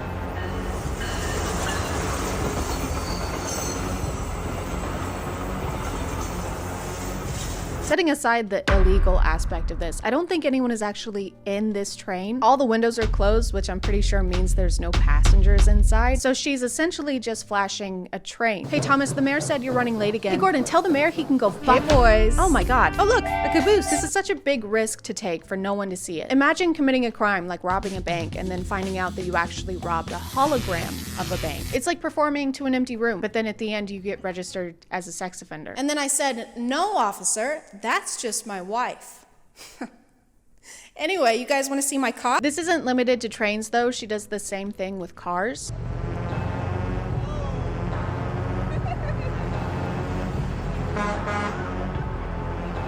After a few of these videos, I realized she's not actually flashing people because you can see her clothes if you pause at the right moment. But I still don't think that the people in the cars are in on it. So I'm really confused on why they're reacting the way that they are. Some of them are grinning and taking out their phones to take pictures when in reality, what's in front of them is an outfit, I guess. Something terrible just happened to me. Oh my God, it was awful. Why, what happened? What is it? I was walking through the parking lot and this lady came up to me in a trench coat and then she opened up the front and she showed me her OOTD. Oh my God. Look, there she is now. Oh my God. Stop it. Oh my God, stop. You need to stop it. This is just, you need to get out of here. You should be ashamed. You can't keep getting away with this. When she's not pretending to commit crimes, she's talking to random men in grocery stores. I said, are you a parking ticket? Because you have fine written all over you. No, thanks. No? Thanks? I'm not selling anything. Where are we going fishing? What? When I text you good night later, what number should I text? Who are you? They're always really confused, as anyone would be, by someone coming up to you and sticking their phone in your face. Like this? Do you like this? Do you want to go out with me? Does this make you want to nut? Do you want to nut right now? She's also saying terrible pickup lines at the same time as shoving the phone in their face, and they have no idea what she's saying. So she ends up having to say it 2 or 3 times. Is your name Google? Sorry? Is your name Google? Is your name Google? No? You have everything I'm searching for. She has to say it so many times that I'm starting to think it's not a pickup line and she's just actually looking for someone named Google. Hey, have you seen my friend, Google? No, sorry, ma'am. Have you seen my friend? No, sorry. I've seen him. Bing. Looks like I'm your friend now. What did you do? What needed to be done? Why is my poop green? Because you have cancer. I fucking knew it. On top of the pickup line, she also does other pranky things in Walmart, like jumping out of trash cans, jumping into people's carts. She even jumps into the seat of one of these Walmart floor scrubbing machines. Can I have a ride? Can I have a ride? Can I jump on? Dale! Which is so fucking crazy. She could potentially get this guy fired for letting a customer hop on this machinery or cause an accident because she even grabs the steering wheel at some point. I may have cost someone their job and they may be unable to afford food, but I got 24,000 likes on TikTok, so I'd say it was worth it. But she also does this other less dangerous thing where she'll stand near somebody, pretend to be on the phone, and then talk about what they're wearing. If I saw a guy in a striped shirt, he would be mine. Striped shirt and blue pants. It's my favorite. My favorite kind of guy. This poor man is just trying to go home. He's trying to ignore her and she just keeps following him. And blue shoes? And the way she's pretending to talk to someone about them is so unnerving. If I saw a guy in Fila shoes, I would take him home with me. Blue shorts and Fila shoes. Sometimes it's less like she's describing a guy and more like she's describing her next meal. If I saw a guy who was wearing a gray hoodie with green shoes, I would take him home with me and cook him. I'd slather them up in oil, pop them in the oven, 450 degrees for 3 hours. Can somebody help me, please? Jesus Christ, help! So obviously not all of her content qualifies as pick-me behavior. She's kind of covering a lot of ground here. But I think if I had to summarize it, I would say basically everything that a creepy old man would do in a parking garage.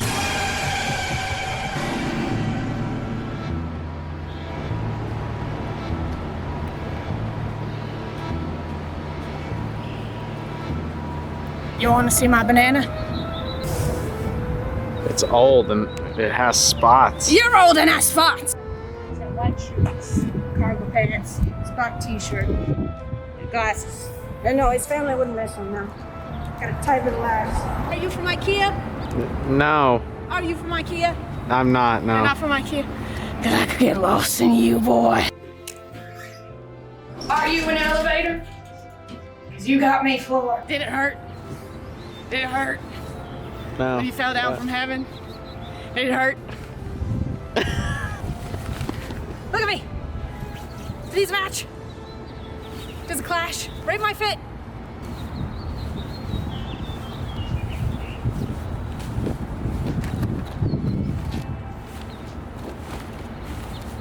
What do you think?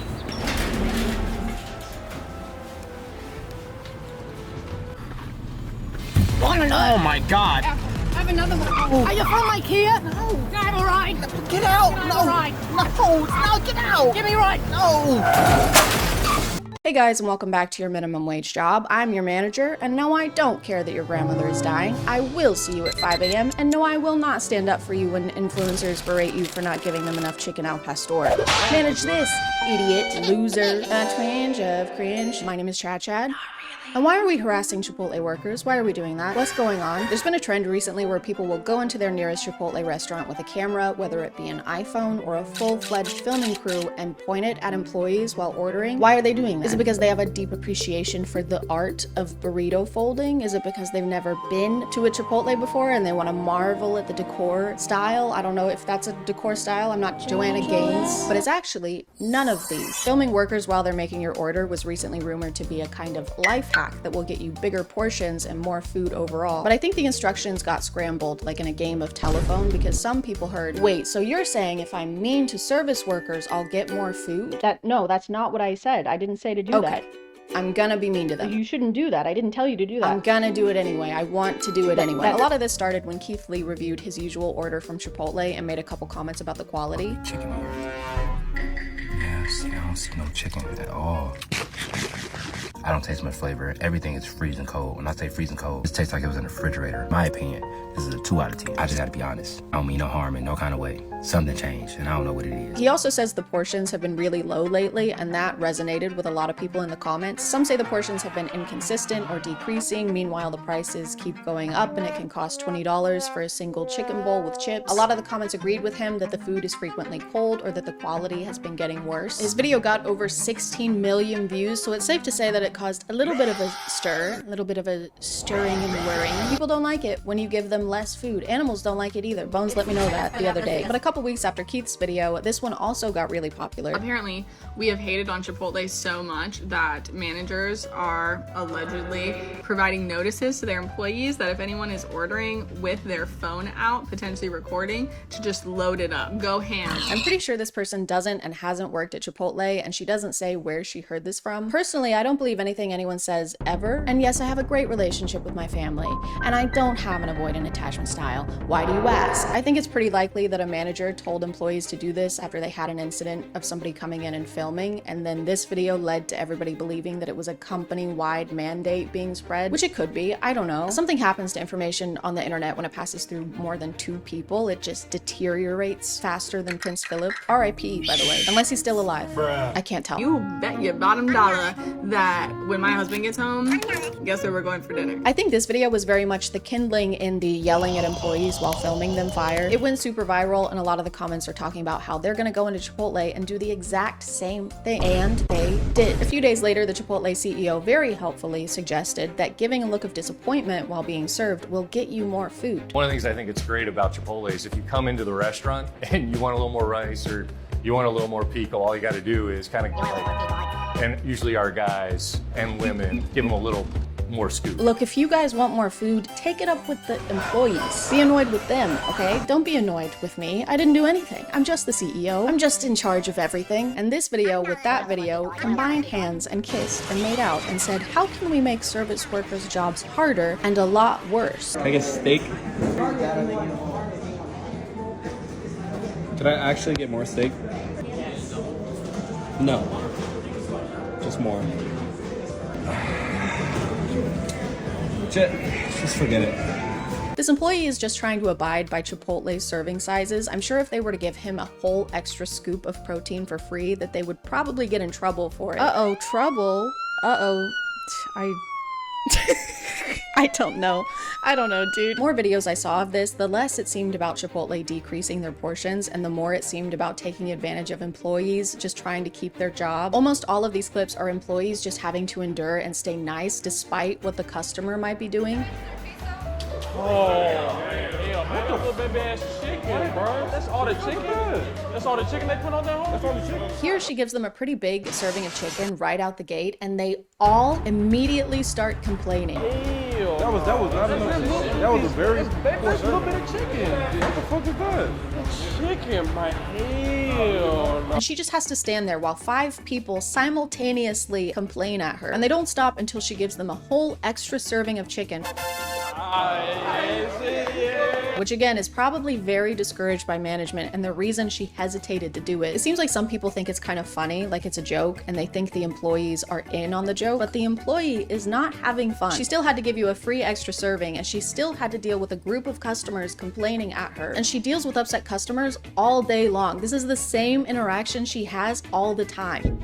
Oop, don't touch the glass, please. It scares them. Okay, got it. Excuse me, I just asked you not to touch the glass. Ha! Gotcha. I was just acting like I would if I was tapping the glass. You're still touching the glass, though. Yeah, but I'm being lighthearted and silly about it. It still scares the miniature version of Elijah Wood with fins and gills. Okay, do not scare the miniature version of Elijah Wood with fins and gills. Some people don't seem to know what counts as a small portion or what the old portion sizes were. Leaving Chipotle after they cheat me from the portions. Very little rice. This guy gets 4 scoops of rice and then says, very little rice. Sir, your bowl runneth over with rice. It's actually not possible for you to have more rice. This idiot won't give me any more rice. I just want a bucket of rice. And they look at me like I'm crazy. I just want a bathtub of rice that I can lay in naked with all my stuff out. And they look at me like I'm crazy. He even put a bunch of face palms on the screen as if this employee isn't doing literally everything he's asking them to. More rice, white rice. They give him a big portion of chicken, which he complains about. orders to go and then makes her stack the bowl to the point that putting the lid on is gonna be almost impossible. Then he asks for like 4 scoops of sour cream and complains that she's making a mess. Do more cream. Making a mess, shaking my head. The only mess here is your attitude and your lower intestines in about 2 hours. He's also tapping the glass over and over again like they're gonna forget where the toppings are. They know where the shredded cheese is. They work here. You don't need to tap the glass like you're fucking Darla from Finding Nemo. He ends the video by saying the customer service is terrible, despite them being perfectly nice and having the patience of a saint on Valium. It just seems like this guy is using this whole thing as an excuse to bully and intimidate employees into giving him extra food. Like in this one, this guy is literally threatening employees. You're gonna have to hold me accountable. And that ain't no issue. Anybody in here can get it. Straight up. You can call the police. I ain't break no law. Wait, what? It's just a burrito bowl, so calm down, or I'm gonna have to ask you to Chipotle leave the premises. Chipotle go. Chipotle get the fuck out of here. And this didn't solve anything. Yes, he may have gotten a bigger portion, but Chipotle isn't decreasing their prices or making any official changes to their portion sizes. He still went to the restaurant and paid for the food, so the company is getting the same amount of money, and the only consequences are falling onto the employees who have no say in how much food you're getting. So the only result here was employees being treated like shit, more than usual. 1 extra scoop of poop, please. I also hate how employees are just really not allowed to ask customers to stop filming them, because that'll make the customer upset, and the customer is always right. The customer deserves a little massage and to be hand-fed grapes while they sit on a grassy plain. Like in this one, the employee politely asked this guy to stop filming her. Yeah, that's it. No, it's recording the bowl.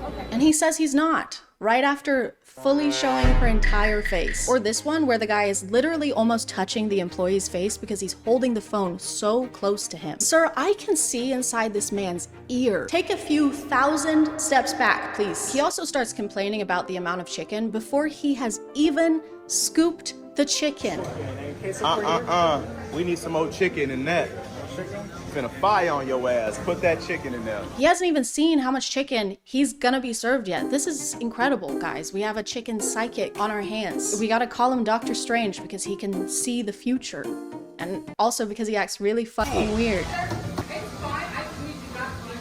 Oh, they gonna have to hold me accountable. Kudos to this manager for actually asking him to step back. She doesn't even ask him to stop filming. She just asks him to get the phone out of the employee's face, and he starts yelling. And if you got problems, I'll fire your ass off. Is the point for him even getting more food? Because this feels like someone who already enjoys shitting on workers just has an excuse to be extra mean now. An extra scoop of mean, please. I'm gonna stop doing that. Employees can't really do anything about customers filming them or acting this way, and some of the people filming seem very aware of that. In a way, the phone is kind of threatening. It's like a hostage situation, but with queso. Okay, we can talk about this. Talk time is over, buddy. Just please let go of my sister. Just hand over the extra pico or I'm gonna salsa out of here. No, don't do it. Oh God. No, please.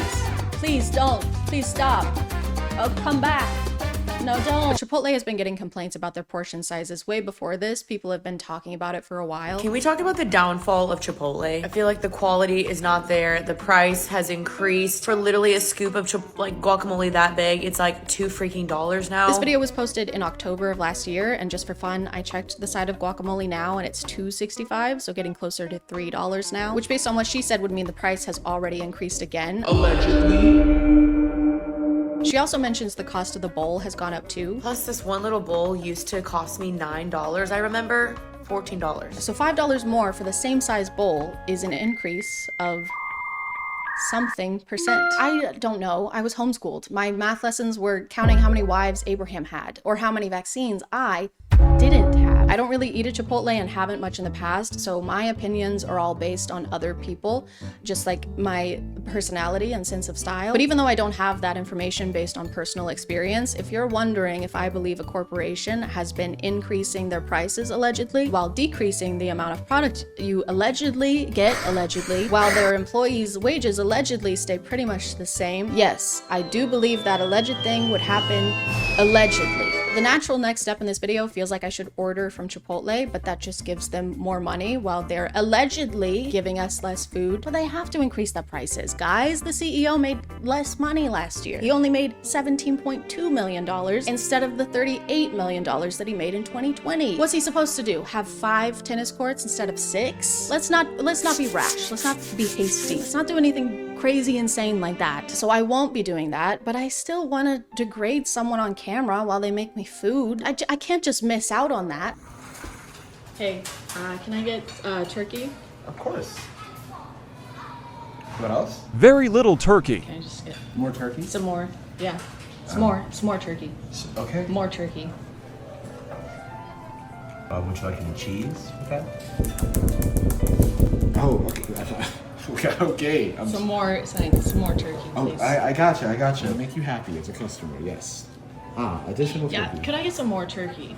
Right there. The turkey's actually, it's Okay. And could I also get a side of turkey on the top, please? Side of turkey on I'm the top. disappointed on the top. I am doing Terrible my best. customer service for real. So much turkey. Trying to get me fired. Just one more. I know the CEO. We're mutuals. Where? TikTok. Okay. An extra turkey. You said one more. I mean, I'm And just then- trying not to get fired. And then I here. could also get some cheese, please. And then some cheese. Why does it look like throw up so nasty? Can you just do that twice? All right, so you see how like this is this? You want an additional 14 pieces of turkey and I would one like- piece of cheese? I'm the customer. And These I'm a NPCs customer think who I would don't like have an places to extra be. 14 pieces of Okay, turkey. I was just clarifying. Yeah, no, she said more. If you could also hurry. Here to make your day. Thank Just you. doing my job. Wow, thank Just doing you my so job. much. Some more turkey. And if you don't give it to me, I'm gonna walk I out. feel like it might be good for us if you walk out. But you've already made it, so like this is just gonna go to waste if you don't give it to me at this point. I mean, I could feed this to my family. You have a family? You're not real though. You're just here to make the food and then No, I'm a three-dimensional person with a whole life. I have kids. I didn't know. Can't make a turkey sandwich, but can make a baby. Make it make Hey, you sense. know what? I get it. I'm gonna throw a few more turkeys on there. Wow. Thanks. Yeah. You know what? Make one for yourself. Pull up a one for yourself. All right, I'll just... On me. On you? Wow, that's actually really generous of you, man. On the house. On that? No, you can't.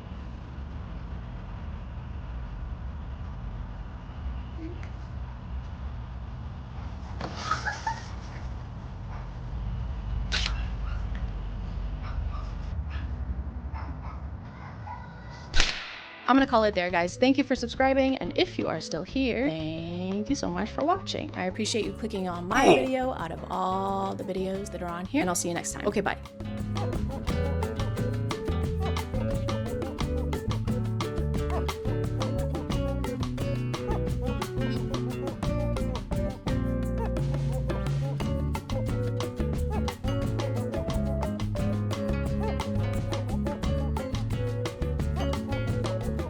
Hey guys, and welcome back to My name is ChadChad. Today I'm gonna be watching the After series because I hate myself and you guys told me to do it. Thanks guys, really appreciate it. I think that I watched one YouTube video on the first one, which came out in 2019, and now in 2021, 3 years later, there's already 2 more, which is an exponential rate for movies to be produced. I don't know who's behind that. Just a quick recap of what I know about this series from just like hearsay. Number 1, it was based on a Wattpad story, kind of like The Kissing Booth, which was incredible, as we all know. Number 2, it was based, or was supposed to be, a Harry Styles fanfic. Number 3, it's terrible. Number 4, it's terrible. I want to watch the whole series, but I can't sit here and watch 3 movies in a row while I'm filming. I will be here for like 12 hours. So we're just gonna start with the first one and see how it goes. Good luck to me, pray for me, or if you're not religious, you can Venmo me, I guess. Hey guys, just a quick disclaimer. That was a joke. There is no ChadChad Venmo account, so if you see one, please don't send them money. I'm doing fine, actually. Okay, so we're walking naked in the woods. That doesn't usually end well, biblically. There are moments in our lives that seem to define us. I'm gonna be your spirit guide. We can get you into all the best places even without a fake. No problem. You're just gonna dive into that while our mom's still standing in the doorway. Yeah, we can get into any club we want. We have really good fake IDs. Also, we do drugs every hour, and each of us has an STD. It's gonna be great. What's with all these old books? Who brings books to college? Crazy Tessa, bringing books to school where you read books and talk about books and write essays on books. He's a fucking nerd. The bookish vibe. I like that. The bookish vibe? The bookish vibe. Oh. Sorry. After you. No, honestly, I insist. Honestly, No, my mother raised me to. If this isn't going to be a reoccurring character in the rest of this movie, this entire interaction was the most pointless thing I've seen in my entire life. Go ahead. Oh no, you go ahead. I insist. No, please. My mother raised me to make everything as awkward as humanly possible in these situations. Okay, please. Go ahead. Isn't this scene in the preview? I'm gonna hate this. Great Gatsby. It's a good book. Hate to spoil it. But it was all a dream. The Great Gatsby, huh? Surprised a girl like you knows about this book. It's pretty underground. Not a lot of people know this, but it was actually based on a movie starring Leonardo DiCaprio. Is that supposed to imply that she's getting feelings for him already? Like they've had enough interactions for her to be falling for this dude? I also love when a guy mansplains the ending of one of the most popular books in the world to me. It really gets my gears going. You're going. Aren't we so glad that there's always conveniently a character like this who's there to pull the shy main character out of their shell? If it weren't for them, there would be no movie. And what a tragedy that would be. So, guys, truth or dare? I dare you to make out with Hart. No. Ew. Where are you right now? It's really loud. Okay, so you go to college and now you drink.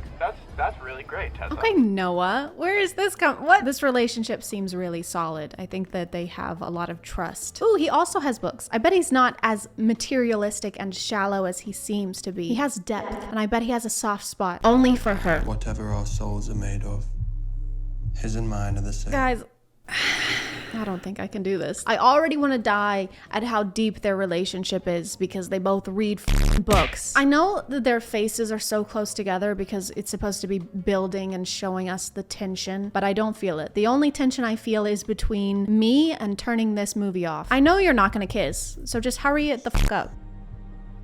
Pull away last second. Wait. There we go. Off, Noah. Your mom said you shouldn't be partying with that roommate. Okay, Noah, aka mom number 2. No one asked you, Noah. You shop at the Gap. I got it from the Gap. I'm not the only freshman in this class. Okay, I'm team Landon, you guys. Noah, Hardin. I'm team Landon. They're both freshmen, and he's not a total prick. I want to show you something. I think that it's better if we keep our distance. Something tells me that she's gonna go. It's always a good idea to get into cars with people you barely know, especially when they're mean to you. Oh, and he's taking her to the woods. Tessa, he's taking you to woods. Can I ask you something? No. Can I show you something? No. This scene has been going on for years and nothing is happening. Oh my God, end it. End this scene. So, how about we play a game of Second Blow? Does this character just exist to like bring up games to play? Him and Hardin live together because their parents are dating, so he's gonna call her. You need to come over. Stat. Hardin is upset because you touched elbows with some dude at a campsite and you have a boyfriend even though he doesn't want to date you. Get over here. Oh, and also he breaks things when he's angry. He's husband material. I'm a mess. I think that we're both a mess. You are like the epitome of not mess. I mean, aside from being attracted to super toxic people and cheating on her boyfriend. You know what? Never mind.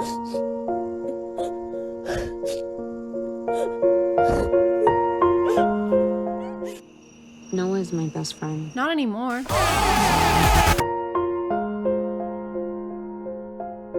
If I leave now, you're cut off. So she's cutting her off because she kissed a boy that wasn't Noah. Is the mom in love with Noah? I wish she was, because then something would actually be happening right now and there would be some kind of plot. I mean, we all know that Noah likes moms. So it makes sense. When you told me your mom was going to cut you off, I had to do something. We can stay here for the rest of the year. When you told me that your mom was going to cut you off, I had to do something. And I decided to go with squatting in my father's friend's house while she's in Italy for an entire year and not telling anyone. So I landed on crime. How many montages do you need in one movie? This is so boring. We're literally just watching montages of them go on dates or sit at home and eat takeout. One night when I was 8, my dad was at the pub Drunk as usual. He messed with the wrong guys. Mess with the wrong guy. They came to our house for payback. Came to their house for payback. He wasn't there. He wasn't there. And that's my dad.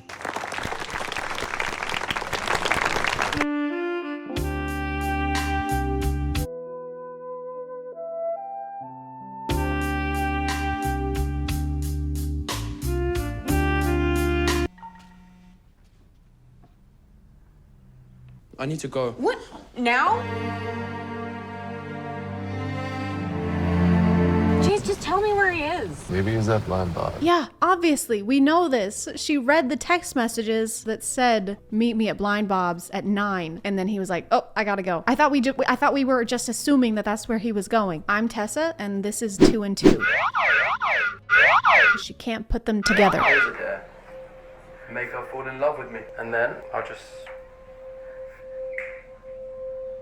turn it off. So it's way worse than I thought. His friends didn't dare him. He dared himself. So does that mean then that he broke her and Noah up on purpose? And as a result, made her lose her financial support while she's going to college? Very wholesome. Definitely someone that you should stay in a relationship with for 2 whole more movies. It's another sad montage. Do you want to be in a sad montage? Do you want to be in a sad montage too? Right here. There you go. Okay, look up here. Look up there.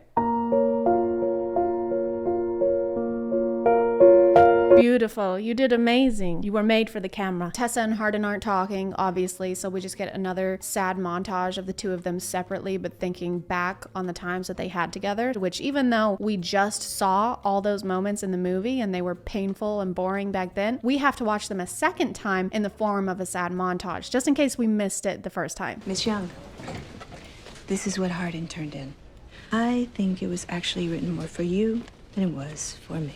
I just know that this letter is gonna be super cliche and make me want to rip my face off. Let me try and guess what kind of essay Hardin would write with Tessa in mind, okay? I think it would start with Tessa.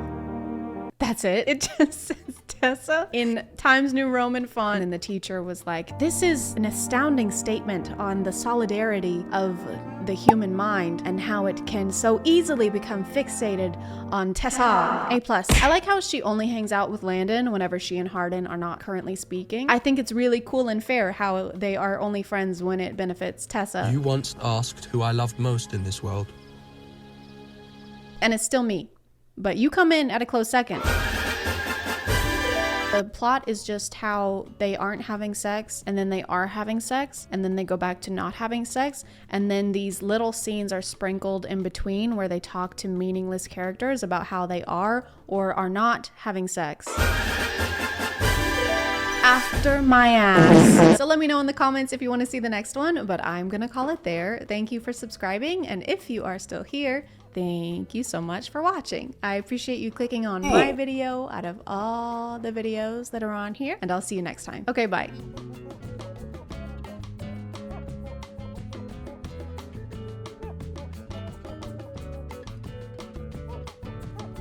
Uh-oh, guys, I'm in the closet. During Pride Month, too? That's messed up.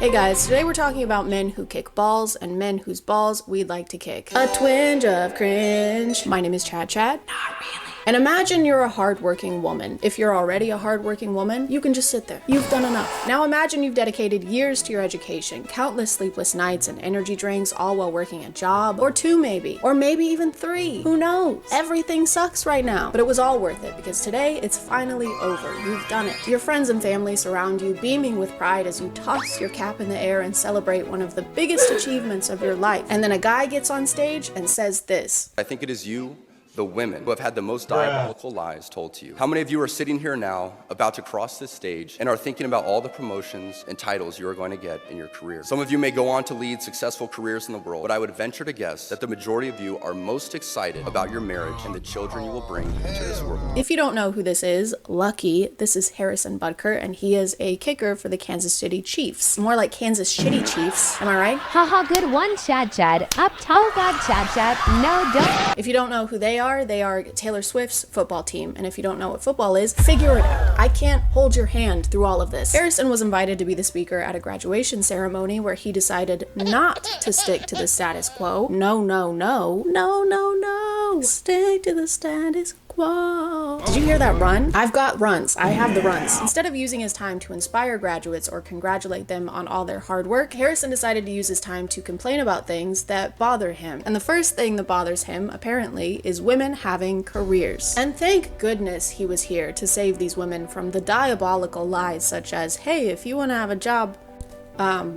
you can.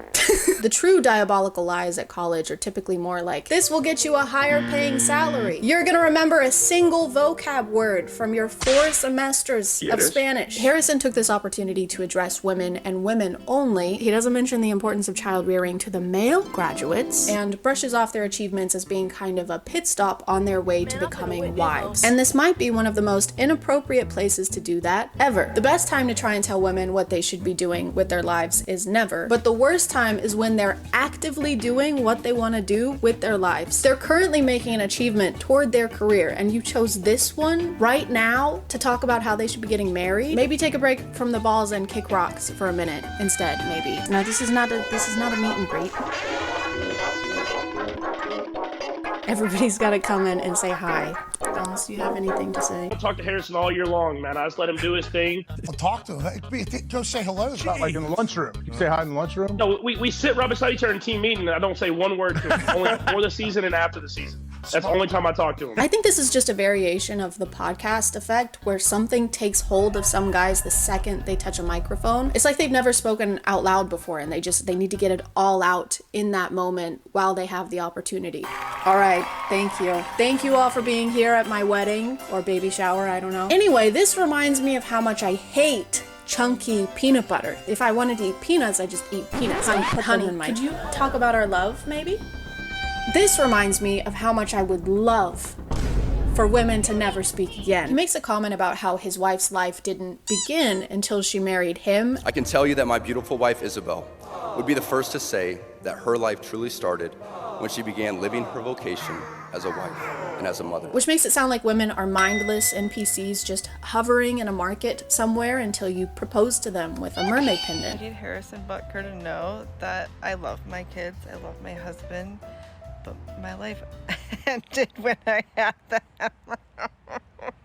It's pretty conceited, I think, to imply that your wife's life didn't exist until she was legally bound to you. Before we got married, before my wife had the opportunity of marrying me, she was hovering in this dark plane of incommunicable nothingness. Oh, where is my husband? Won't anyone wed me so I can see the skibbity toilet and taste the watermelon ice disposable vape? I'm beyond blessed with the many talents God has given me, but it cannot be overstated that all of my success is made possible because a girl I met in band class back in middle school would convert to the faith, become my wife, and embrace one of the most important titles of all, homemaker. After telling us how talented he is, he attributes his success to the fact that his wife is a homemaker and primary educator of their children.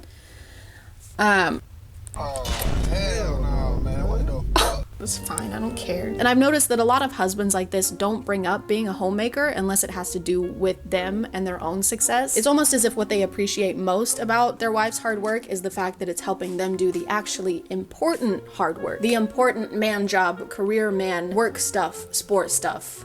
Important stuff. Well, I've just gone and had a little observe of his Instagram, and are you noticing anything? And when I say anything, particularly, are you noticing said wife, mother of his children in a single post? It's not so much I'm proud of her for what she's accomplishing, it's more I'm proud of her for what she's helping me accomplish. Me, the man who does the man job, sport stuff, work stuff, important stuff. But what she's doing is also work. You two just have different jobs. Except hers is raising future members of society and yours is kicking a ball between two sticks. Sometimes, in Harrison's case. And Bucker is hooking and hits the post for the lead. No good. He doesn't stop there, though. He goes on to bring up every political qualm he has, such as reproductive rights, IVF, and degenerate cultural values. I wonder what cultural values he's talking about. Probably objectively bad ones. Probably, right? Probably bad ones. I am certain the reporters at the AP could not have imagined that their attempt to rebuke and embarrass places and people like those here at Benedictine wouldn't be met with anger, but instead met with excitement and pride. Not the deadly sin sort of pride that has an entire month dedicated to it. And during Pride Month, Mr. Butt? During Pride Month, Mr. Posterior? I'm just kidding, I'm behind, so this actually happened last month in May, which makes it perfectly fine. I kind of get it though. He and a group of very sweaty men do play with balls every day, so he has to take a solid stance. Homophobia is the only option. I'm always saying this. I've always said that about homophobia, and that I've always said that about that stuff, and I always will. The thing is, he doesn't even go into detail about pride or what he finds wrong with it. He just throws it in there to make sure we know he doesn't like it. Just a quick little on the way kind of thing. All right, can I get you any extra sauce? You're gonna burn in hell for all of eternity. You know that? So that's a no on the sauce then? No. Can I get some honey mustard, please? Here you go. Thank you. And fuck you. He also mentions Congress just passed a bill that will put you in jail for bringing up the Bible. The world around us says that we should keep our beliefs to ourselves whenever they go against the tyranny of diversity, equity, and inclusion. We fear speaking truth because now, unfortunately, truth is in the minority. Congress just passed a bill where stating something as basic as the biblical teaching of who killed Jesus could land you in jail. Where? Guys, we're in the minority. Guys, they want to put us rich white men in jail. Nobody likes rich white men anymore, guys. What are we gonna do? This entire speech feels like he doesn't know where he was gonna be giving it. It's like someone told him he was preparing for a presidential debate or something. And for my first act as president, I'll be making every man grow a beard like this, like I have. And you can't tell men what to do with their face. That's ridiculous. Well, can I at least tell women what to do with their ovaries? Oh, yeah, that's fine. My name is Mr. Butt, and I approve this message. People started wondering about the process of inviting Harrison as a speaker and why no one reviewed his speech beforehand. And I was wondering that too until I realized that this speech was being given at Benedictine College, which is a private religious school in Kansas. You also have to keep in mind this was at a Catholic and conservative college. So a lot of the men were like, yeah. Not only did it seem to get little to no negative feedback from the crowd, it apparently received a standing ovation. Some of us did boo. Me and my roommate definitely did. There was a standing ovation from everyone in the room, except from me, my roommate, and about 10 to 15 other women. I still have no clue why he specifically was asked to speak. He didn't attend this college, he was never a student, and he even admits himself at the beginning of his speech that he's not a professional speaker. And I felt that one graduation speech was more than enough, especially for someone who isn't a professional speaker. Which is true, but maybe don't start your speech by letting us know how unqualified you are to be giving it. Doesn't exactly instill confidence. I'm no professional doctor. I'm no professional nurse either, all right? I'm no registered anything. I'm not registered or qualified to do anything, just so you know, just putting that out there. Maybe someone else should do my catheter insertion then? Once clips of the speech got out, people started sharing their thoughts about it on TikTok. It is a crazy day when a football player that kicks a ball for a living is saying a speech at a college and telling women, you mean nothing?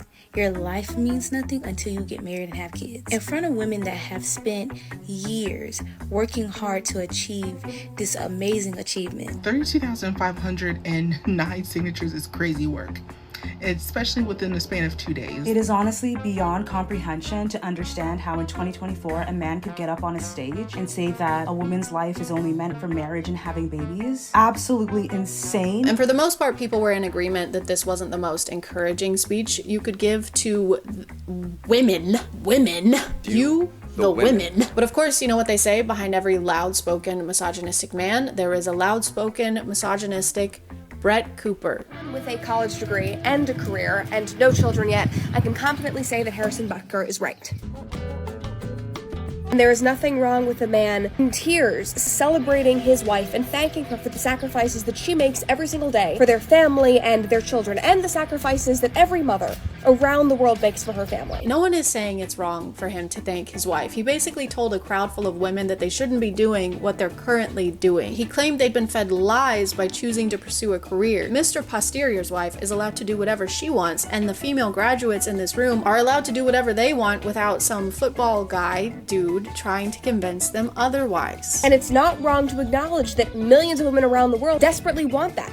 want to be a homemaker. Are the millions of women with us in this one room at Benedictine College? We're not talking about women who want to have a family and don't want to go to college. That's a completely different demographic. Not to say that some women at this graduation don't want to have a family. I'm sure plenty of them do. But the fact that the only address to women he makes during this entire graduation ceremony is to brush off their accomplishments and basically say it means nothing in comparison to their wifely duties. Boo. Tomato. Tomato, potato, tomato, potato. I don't know what we expected though. He does have the literal word but in his name. Anything that comes out of him is gonna be shit. For some reason, people like Harrison believe it's women's innate desire to get married, and if they don't, they're denying themselves and are deep down very miserable. Not me though. Deep down, I am nothing. I have no thoughts. I don't actually exist yet, so I'm sorry. Let me just...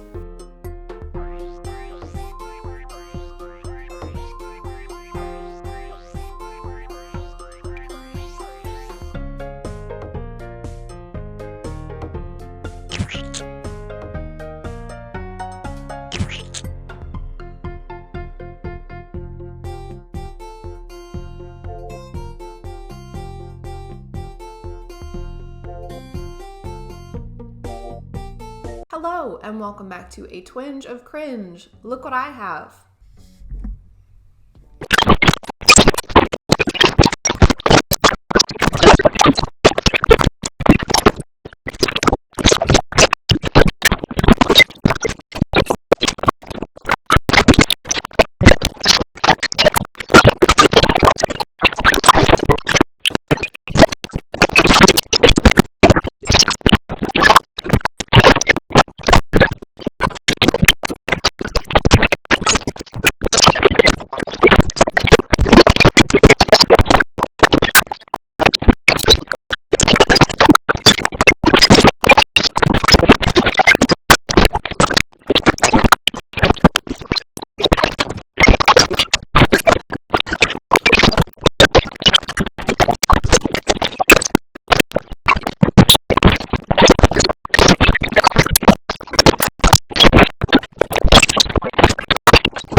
Hey guys, and welcome. Don't mind if I do. There he is. Get in here, big boy. Well. A twinge of cringe. My name is ChadChad. And today we're doing sales training. We're gonna learn how to sales so freaking good. We're gonna weigh anchors, we're gonna hoist things, we're gonna poop on so many decks. I'm just kidding. What we're actually doing today is way more fun than that. We're gonna learn how to sell things to people who probably don't wanna be sold to. Heck yeah. And who better to teach us than the #1 salesman in the world, Andy Elliott. Andy is a world-renowned salesman who found a bunch of success in sales and now has courses so he can pass along his knowledge in the industry. On TikTok, he posts a lot of clips from his seminar, which is called The Master Closer, and that is referring to closing deals, not someone who gets off by leaving the room. What are you doing? A master closing. Ew, dude, close the door at least. If you insist. Or wait, don't, that's not what Andy is kind of an interesting instructor though, because he seems to take what he's teaching very seriously, like life or death. Seriously. If someone right now, just giving an example, kidnapped your family and said they were going to kill them unless you tripled production or revenue in your company, you can do it in a heartbeat. Why someone got to kidnap them? Why is that even gotta happen? It doesn't gotta happen, Andy. No one said you have to do that. And how is my family being in a traumatic situation helping me make a sale? I'm just gonna be more stressed. And if you sign the papers today, we'll throw in 12 months of SiriusXM. That's okay. Who are they? Oh, this is my husband, Ryan, and our 2 kids, Leslie and Morley, and that is their armed kidnapper. Are they okay? They will be if you buy this 2012 Ford Fusion with great reliability and resale value. Mommy, I'm scared. Mommy's working. The way Andy teaches sales kind of reminds me of the Alpha Boot Camp that I just made a video about. He'll tell people to come up and do push-ups if they answer a question wrong, or even just in a way he doesn't like. All right, get that fucking weak ass up here. Let's do 20 push-ups. Come on. He talks about kidnapping and torturing people way more than the normal amount being none. #1, your script. I should be able to pull you up in the middle of the room, flip you upside down, pour water on you, waterboard your ass, slap you in the face, and say it. ABCs, happy birthday, date of birth, what's your name? Whatever I ask him, you should be able to tell me. You need to know your name, your birthday, your ABCs, and if you don't, I'm gonna torture you. Very good. And what does W stand for? I don't know. Waterboarding. When he's not threatening to torture or kill their families, Andy likes to body shame the people who attend his seminars. Garrett, take your shirt off. Come on, Garrett. Take your shirt off, Garrett. Bringing a volunteer on stage for anything is awkward enough, but then asking them to take their clothes off? Imagine attending a sales seminar and then being asked to strip in front of Mr. Clean. I may only kill 99.9% of germs, but I kill 100% of my deals. Now get up here and show me your balls. He actually takes it a step further and touches this guy on the waist while asking if it bothers him. Does this bother you? Yes, sir. Okay, doesn't bother you enough. But the only thing that bothers me, Andy, is the way you're freaking chomping on that gum. Okay, doesn't bother you enough. Because if it did, you wouldn't have it. Am I right? You're chewing with your mouth open and you're talking into a mic. That's like seeing you're on the Jumbotron and then beginning to pick your nose. Andy's weird obsession with people's physical appearances doesn't stop with the people attending his seminar, though. He actually has the same expectations for the people he employs. I'm going to tell you this, my entire company, my entire team, if you don't have a six-pack, you don't work for us. No, I know. It's called, everybody say standard. It's called having standards, guys, and not a huge HR violation. How does that help you sell anything? In what situation is someone gonna see your stomach during a sales pitch? This is one of our new fiberglass models. It's a little more expensive, but I think it's just what you need. I don't know, I can barely afford the funeral expenses as is. Plus my car just broke down. How about now? Oh my God, I'm still broke. I can't buy it. But I'm so sexy. He always excuses his weird physical criteria for people as being standards, and if you don't meet them, you're just a freaking loser. It's called, everybody say standard. How about we raise them? How about we raise them? How about we raise them? So he's either really into abs or he's really into dried grapes. How about we raise him? How about we raise him, guys? Guys, why don't we raise him? We should be raising. This clip isn't even the only example of him making someone take their shirt off on stage. This is a recurring thing. I know you see the word solar on my shirt. I don't see solar on your roof, dude. So up until now, what's been holding you back from pulling that trigger? He made this guy come on stage, take off 50% of his clothing, and then asked him to pitch solar panels. This is kind of what I hear him doing today. This is kinda why I'm here. I get that the whole point of the seminar is to get feedback and become better at pitching, but do you have to write his mistakes on the board? Do you have to get the whole room to laugh at him? But don't worry, guys, it's not degrading. In everything that I'm saying to you right now, I'm not tearing you down. I'm not degrading you. I'm not insulting you. He can make $500,000 if he wants to. So glad we cleared that up. I'm not insulting you, dude. Even though what you just said was dumb as fuck. It's almost like he needs to prove how much better at sales he is than any of the people he brings up on stage. So he has to make them take their clothes off or do something embarrassing so that they don't pitch well. It's like cheating. You ready to play baseball to see which one of us is better at baseball? Oh boy, am I. Okay, but you can't have a bat though. Okay, or a ball. That makes sense. I win. Man, you're really good at this. So he wants everyone's nips out, which is already weird, but he also can't stop talking about slamming people into walls. He's broke. Am I right? He needs to put his back against the wall. You guys need to put your back against the wall.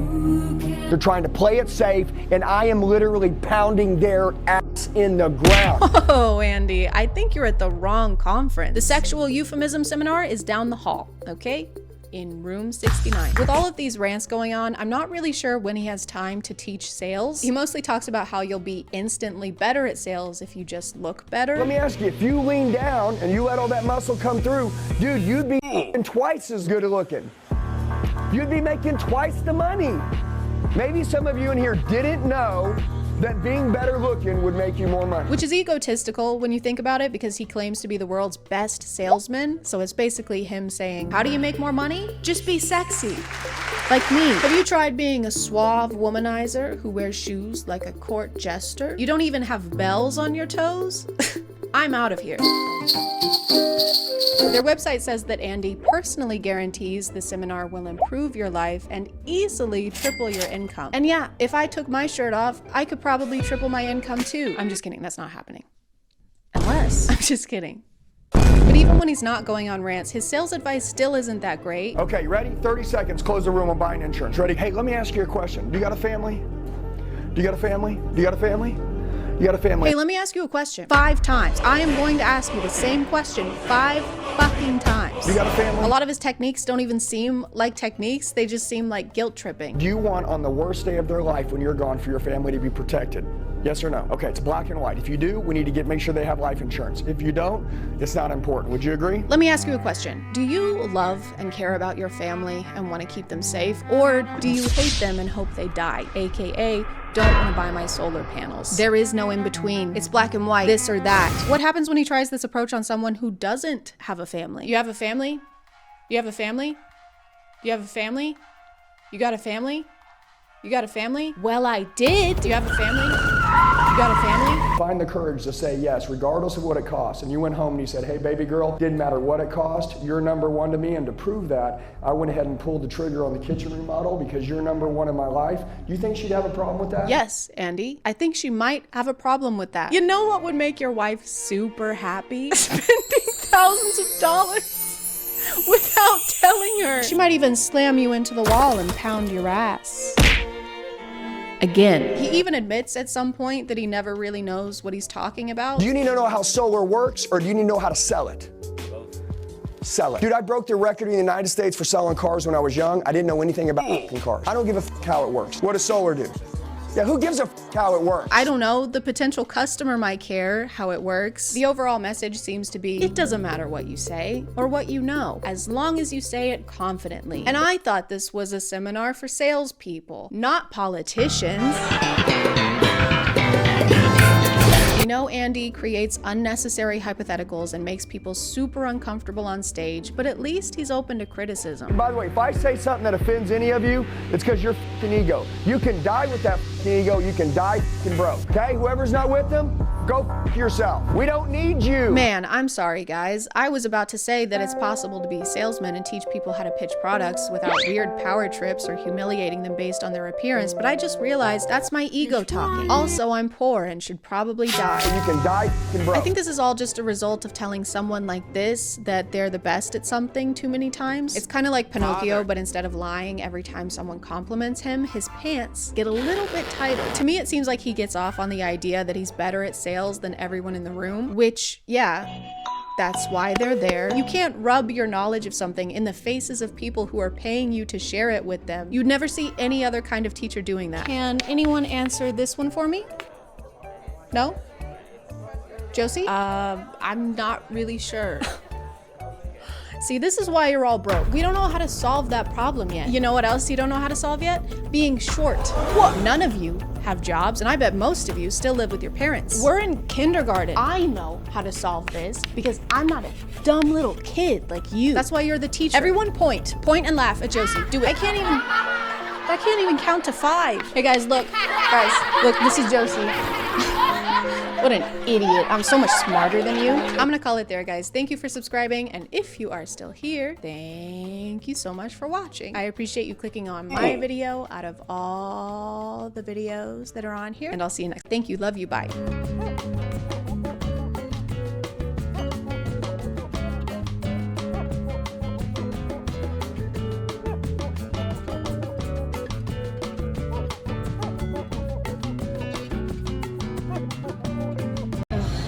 Back to a queen job. Please put down the hammer and the peel and stick tiles. Please, for the love of God, I'm begging you. Cringe. My name is ChadChad. And about a year ago, I did a video on a very calm, very relaxing bathroom renovation. This TikTok page belongs to Grace, who moved into her new house and decided to renovate one of her bathrooms. And that's not usually a sentence that comes before complete and total disaster. So we just took out that wall, and then we added a double vanity, and then the Fire Nation attacked.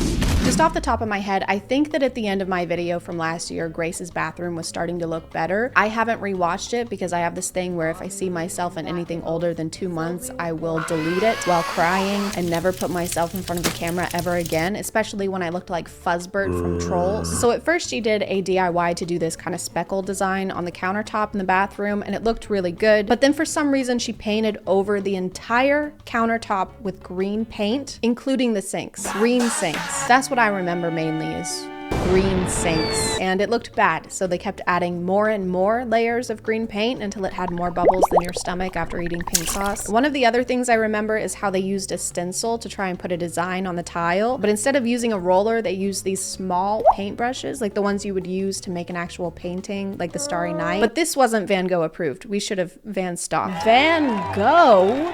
How about we Van Gogh to the Lowe's and find a contractor with a license and at least a journeyman ranking. By the way, I don't blame Grace for any of this. There's nothing wrong with wanting to do projects yourself. DIYs just get out of hand sometimes. We are here to support Grace, and we don't want to mourn the loss of countertop that looked totally fine before.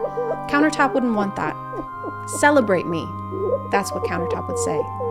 And that's what we're here to do. After the bathroom was under control, Grace moved on to her office and she painted this abstract shelf kind of thing,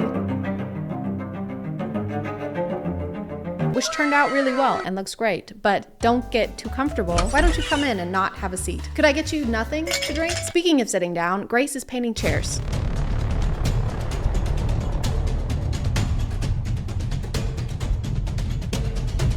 So it looks kind of rough when she starts, like it went to a tanning salon and asked for Trisha Paytas circa 2009. But she did use leather paint that's made specifically for this, so it ends up looking really good. That's not the issue I have. The issue comes when she paints the under part of the chair, the under chairage. Oh my God, guys, look away. There's under chair in this. I am appalled and very, very aroused.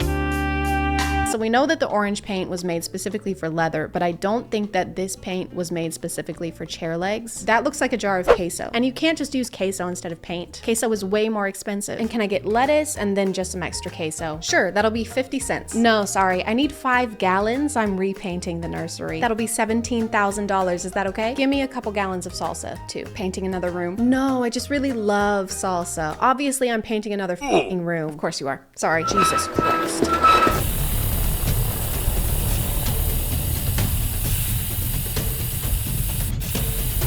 You can't spray paint inside. That's what will happen if you spray paint inside. You just have to open a window or like a fan, or just don't spray paint at all. You're turning me into the guard from Subway Surfer, and I can't pull off khaki. You can't just act like the ventilated area warning on the back of the can is a suggestion. That's what USPS did to the fragile warning on my package that had my patio set. And now I have to sit like a contortionist while I sip my green tea. Thanks, USPS. The lines on the arm of the chair are all crooked and messed up because we didn't put down any masking tape or cover the parts of the chair that were already painted orange. Grace's process when it comes to home projects is the same as my process when it comes to dyeing my hair. I don't have gloves, I don't have hair dye, and I don't have Vaseline on my ears, and I'm wearing my favorite shirt, but I'm still gonna do it, and I'm gonna do it now because I decided I want to. Is it a good process? No. But does it make me feel better? Still no.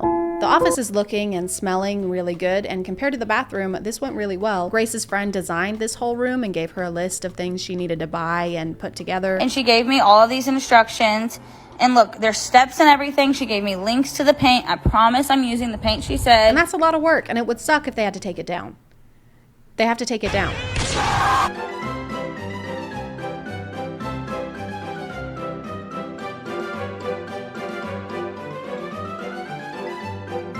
Does this mean that you always knew a roommate was going to be moving into this room? Why did we have someone design an office and spend weeks decorating an office if we were always going to turn it into a bedroom? This feels like a really bad ending to a heist movie. And while you were calling the cops over the stolen cash, we were actually stealing your precious diamonds. Why didn't you just steal the diamonds without having to plan a whole second heist and use twice as many resources? Thrice as many resources, because while we were talking, we redecorated your home in a nautical coastal theme. Wow, this actually looks really good. These Ocean's 8. So remember when I said the bathroom from last year was finished and looked great? It's actually more deteriorating like an animal carcass.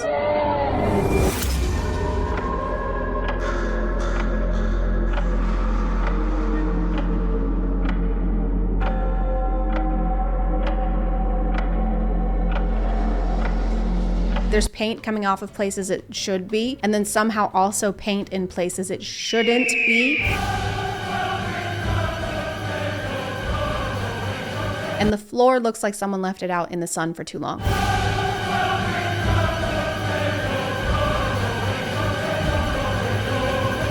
It's melting somehow. It looks like one of those popsicles you get from a truck that's supposed to look like SpongeBob. Obviously, some things need redoing, so we're at square one. We're back at the very beginning in the bathroom. A very good place to start. I just realized while editing that I make it sound like the floor paint is melting for no reason. It's melting because they're using paint remover to get rid of the stencils that they did a year ago, which is already awful and stressful to look at, but it's even more so when you realize that Grace made the stencils herself and spent $300 on a special machine just so she could make them. So here's me impulsively painting my bathroom like the people on Pinterest. I handmade my own stencil. That took me 3 days. And then my one stencil broke, so I ended up spending $300 on a Cricut so I can make more stencils. So after 2.5 weeks of work, finally we're at a point. So yeah, it's not like there's an active volcano under the bathroom floor making it melt. Although at this point, I wouldn't be surprised if there were. Grace adds this salmon color to the walls, which is pretty on its own, but then she tries to add this gray stone-esque tile with it, and I hate it. I'm sorry. I've tried to be understanding. Now I sound like I'm having a conversation with my teenage son. I've given you your space. I understand that you're going through something, but you have got to stop spending so much time in the bathroom. Nope. Nope. Nope. Nope. She also tries to put on this wallpaper, but it doesn't look like she bought the right tools that you're supposed to use to apply it. I really like this shade. You know I love a good dark green. Love a good avocado look. I think at this point though, none of these are actual projects. They're tests, and we're using the walls like magazine clippings that we're gluing onto poster board.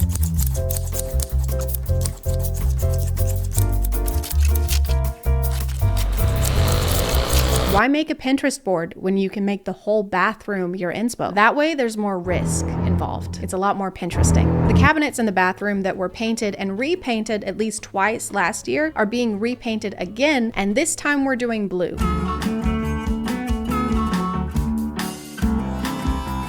Just kidding, we're doing white. Actually, and now we're doing black. And now we're sanding it back down again. hard for me to explain what's going on to you because I don't know what's going on. And folks, to your left, you will see the home that Jeffree Star lived in before he decided to stop making us yak and instead raise them for slaughter in Colorado. Whose place is that over there? Not sure. Okay, what about that one? No idea. Then why are you the tour guide? I'm not. What? I'm actually just scoping out houses for this heist I'm working on. But we paid you. That's because this is also a heist. Why are there seashells in my underchair? So now we have like 5 pots in the fire and none of them are finished. The first contractor's coming over to quote the bathroom and I'm so nervous. I don't know what to ask. So Grace finally hires a professional. Okay, y'all, here's the text with my contractor to prove it. Look, there's my mood board. Ooh, look at that tile. Ooh. This has been such an incredible journey, and it is not even close to being finished.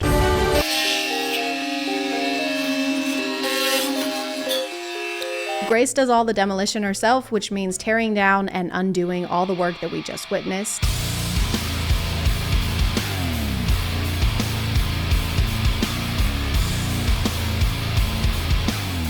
The contractor takes away the infamous countertop. And if we could all just be respectful and take a moment of silence.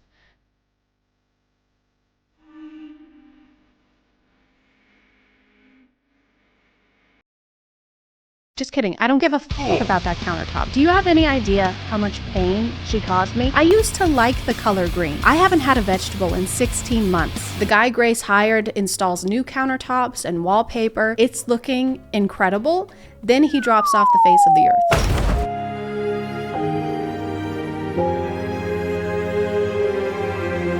This is so much worse than being ghosted by someone you're dating. So what happened with you and Michael? I thought things were going well. So did I, but then he stopped texting me and cost me thousands of dollars in repairs. So, well, I guess it just wasn't meant to be. It's only been a few days since I filmed this, but there's already new updates. So Grace hired someone to replace the ghost guy, and they're having to basically demolish and redo everything he did because it was done so poorly. Also, there is now mold on the ceiling under the bathroom because it is leaking from where he left the water turned on. I don't know if he was paid or not, but this is sue him or challenge him to a boxing match or something. This is unjust. A running thing on Grace's page is that she's trying to get Lowe's to work with her to try and pay for the demolition of the renovation after the demolition of the renovation.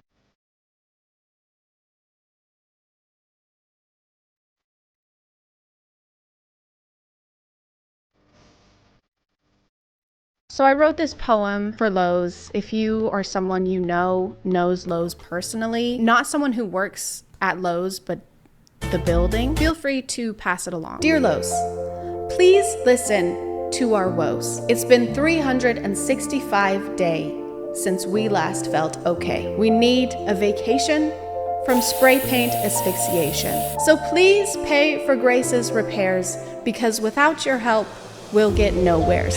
And if you're the contractor who ghosted Grace, I also wrote a poem for you. Dear Robert.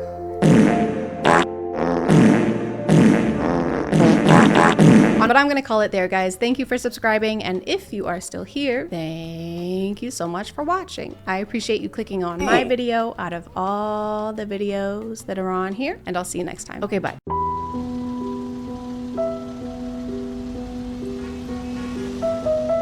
Judith, please don't do this. We were meant to be together. You need to accept that this is over, John. I'm sending the papers to your lawyer tomorrow. Hey! Hey, you two! Is that man talking to us? Yeah, no, you! I don't think Yes, so. I am It's talking pretty to you. obvious we're in the middle of something. It would be pretty rude to just come up here. I don't care.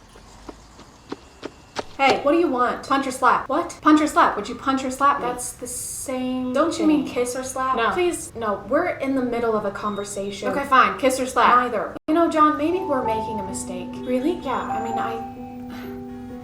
I think we should choose punch. Judith, I agree.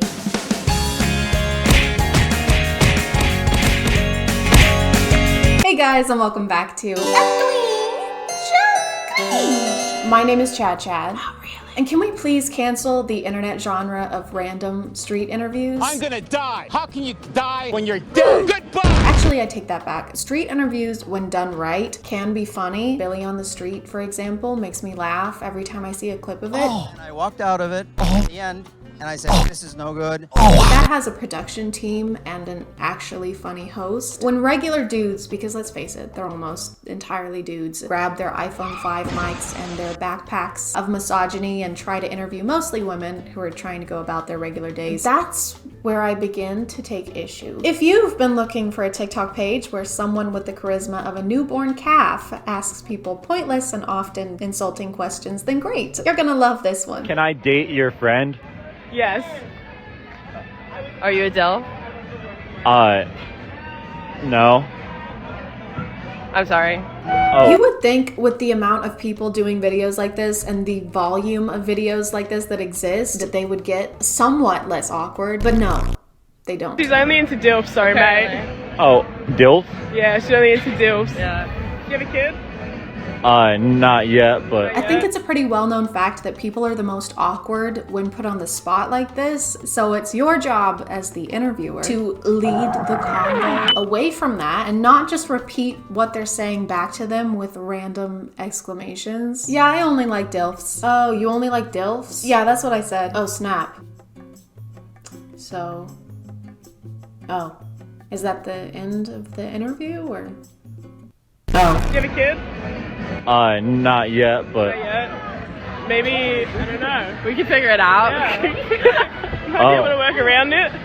Oh. I love how it's so awkward that the person in the middle tries to carry the conversation themselves. I appreciate them for that. They tried, like they said, do you have kids? And he just still went nowhere with that.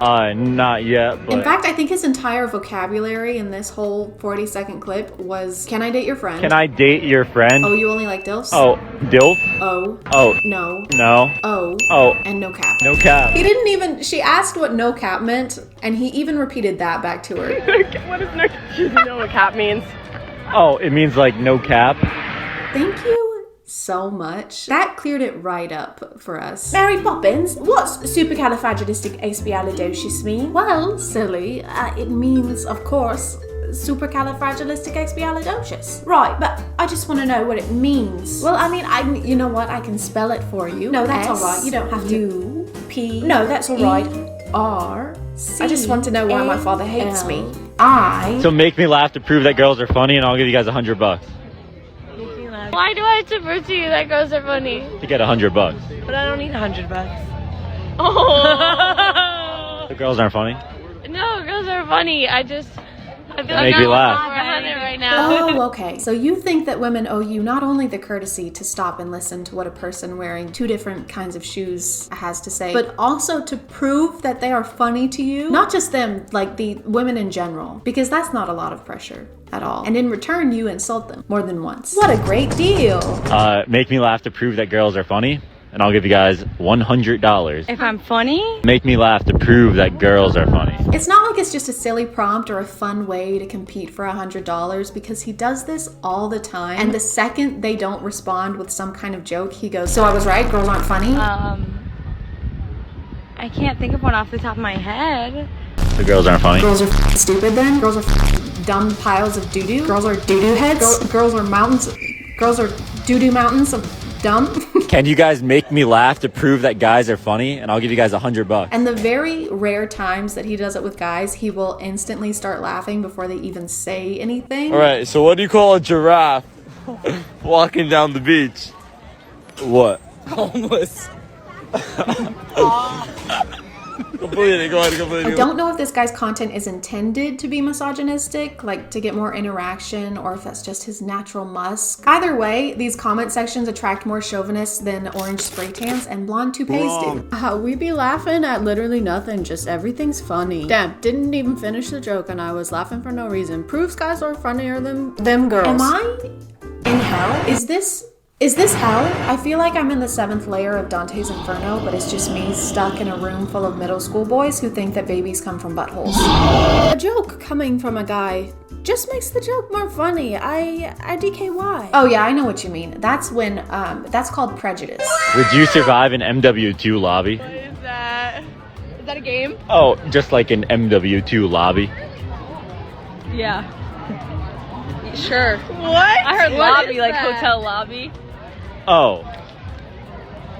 Okay, what are the other questions? Oh, yeah. Oh. Yeah. Yeah. God, it's so awkward. They keep saying yeah over and over again, but it's only because he's not good at interviewing people. Like, what else are they supposed to say? Who am I kidding? This is not an interview. He just asks them one question and then just lets them stand there in silence while they try to figure out what the hell is happening. So I've been hearing rumors that someone is dating Taylor Swift now, huh? Yeah. Yeah? Yeah. Yeah. Yeah. Yeah. Yeah. Yeah. Yeah. What? Yeah. Yeah. Yeah. Yeah. Yeah. Yeah. Yeah. Well, yeah. Yeah. Yeah. Yeah. Yeah. Yeah. Yeah. Yes. Yeah. No cap. No cap. Can I date you guys? No. I don't know. Yeah, I'm the only single one. Oh. Yeah, let's go. Okay, perfect. Oh.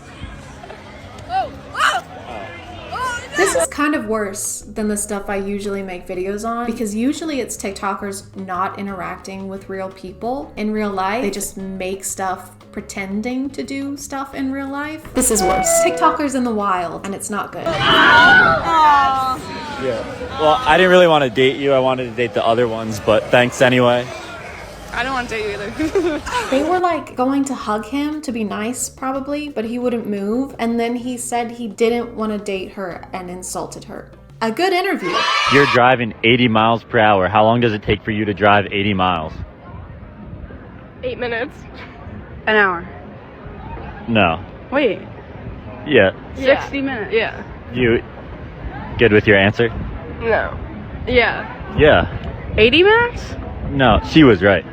Me? Yeah. No. Yeah. Oh. Oh.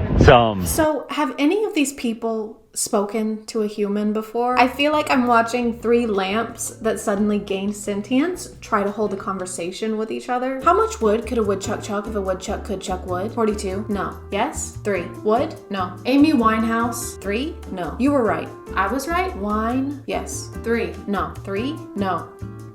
Wood? Wood? Yes. So make me laugh to prove that girls are funny, and I'll give you guys $100. Yeah. All right. Why'd the chicken cross the road? Oh. Because! No, okay. Okay. No. Oh, yeah, no cap. Fax though, printer. Petition to stop pity laughing at jokes, except for mine. Laugh at all my jokes. This is what we're creating. Guys with the personality of a leather ottoman who think they're qualified to be comedic judges. Yeah, no cap. Can you make me laugh to prove that guys are funny, and I'll give you $100? No. I suck. I don't know. Yeah, that was good. I don't know. I don't know any jokes. Yeah. So this is what makes me think he's being antagonistic for views. If it's a girl, he'll keep a straight face, but if it's a guy, he'll instantly burst out laughing no matter what they say. I think he's just doing it so that people will either comment agreeing with him or trying to argue just to boost his videos. He also posts so much. I was watching these for hours and just checked the date, and this one is only from July of this year. Or maybe it just felt like hours because these are so repetitive. It's either this $100 challenge or one where he asks them to name 3 athletes for $100 because, you know, women aren't funny and women know no sports. Like, of course people aren't going to be funny when you put them on the spot like this, especially when you're standing there giving them a death glare. I think even the best stand-up comedians would struggle with this just a little bit. Up next we have ChadChad. Everyone please give him a warm round of applause. Thank you. Get up there. There he is. Wow. Thank you so much for coming out tonight, Chad. I didn't know I was. You're funny. I'm serious. I'm wearing pajamas. Oh, stop it now. I was just getting more rangoons and going back to my apartment. That muscular man pulled me from the street and shoved me up here. You're killing me. He's basically kidnapped. Okay, get on with it. Make jokes. Come on. Okay. I mean, bitches be crazy. Am I right? Hell yeah, they are.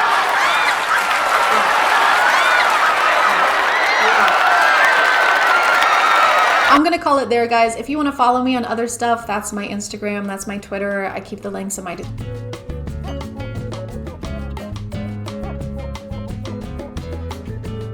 Hey guys, and welcome back to A Tween Show Queen. My name is ChadChad. Not really. And teachers have been up to some stuff recently. Some have been up to some really bad stuff, and then others have just been up to some stuff that's making people angry on TikTok. Hey, could you please put your phone away? I've already asked you once. Not that that's necessarily a difficult thing to do. I've never had a teacher. Technically, I've never been into a school other than college. It's because I was so brilliant and smart and incredible that I didn't have to. I just popped out of the womb and went straight to college.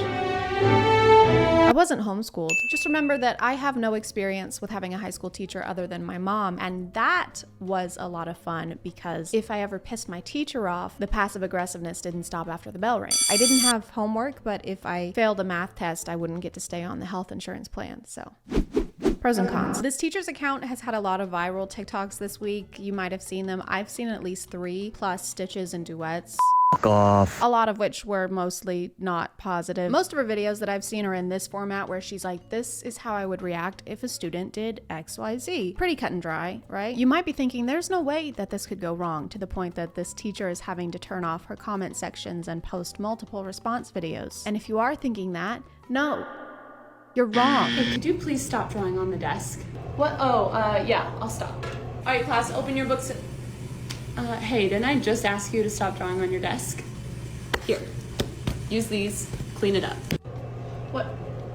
Fine. So the student won't stop drawing on the desk and she's annoyed by it, which makes sense. I mean, schools usually want to keep their property clean, I would assume, but the comments seem to have a different opinion. It comes off, just let them draw. Or let them draw, then have them clean it after. There are a lot of people saying that this is ridiculous and she should leave them alone because drawing on the desk helps with anxiety. I guess I could maybe see both sides to this. On the one hand, if it's just like an absent-minded scribble, if it's a pencil you're using and it comes off using these wipes, it doesn't seem like that big a deal. Unless what you're drawing isn't school appropriate. What are you drawing, Johnny? This? Oh, it's actually a massive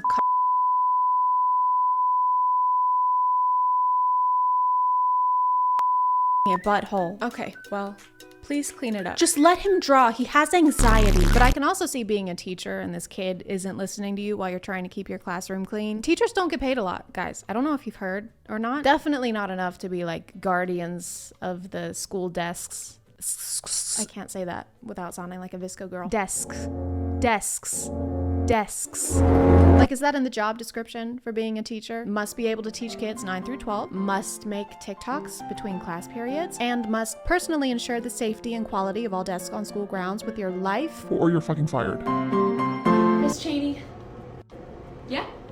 I've been trying to get all these drawings off of the desk, but they're just not coming out. Oh, you don't have to do that. You're not even the one that drew on the desk. But if during your work time you want to keep trying to get it off and make it your project, I'm totally fine with you doing that. By the end of the school year, these are going to be off of the desk. Okay, and now we're enlisting other students to try and get the drawings off. They're not even bad drawings. And if they haven't come off at this point, I think it's fate. They're supposed to be there. You might actually cause a Nexus event if you keep trying to erase them. Hey, Miss Cheney, can I go to the bathroom?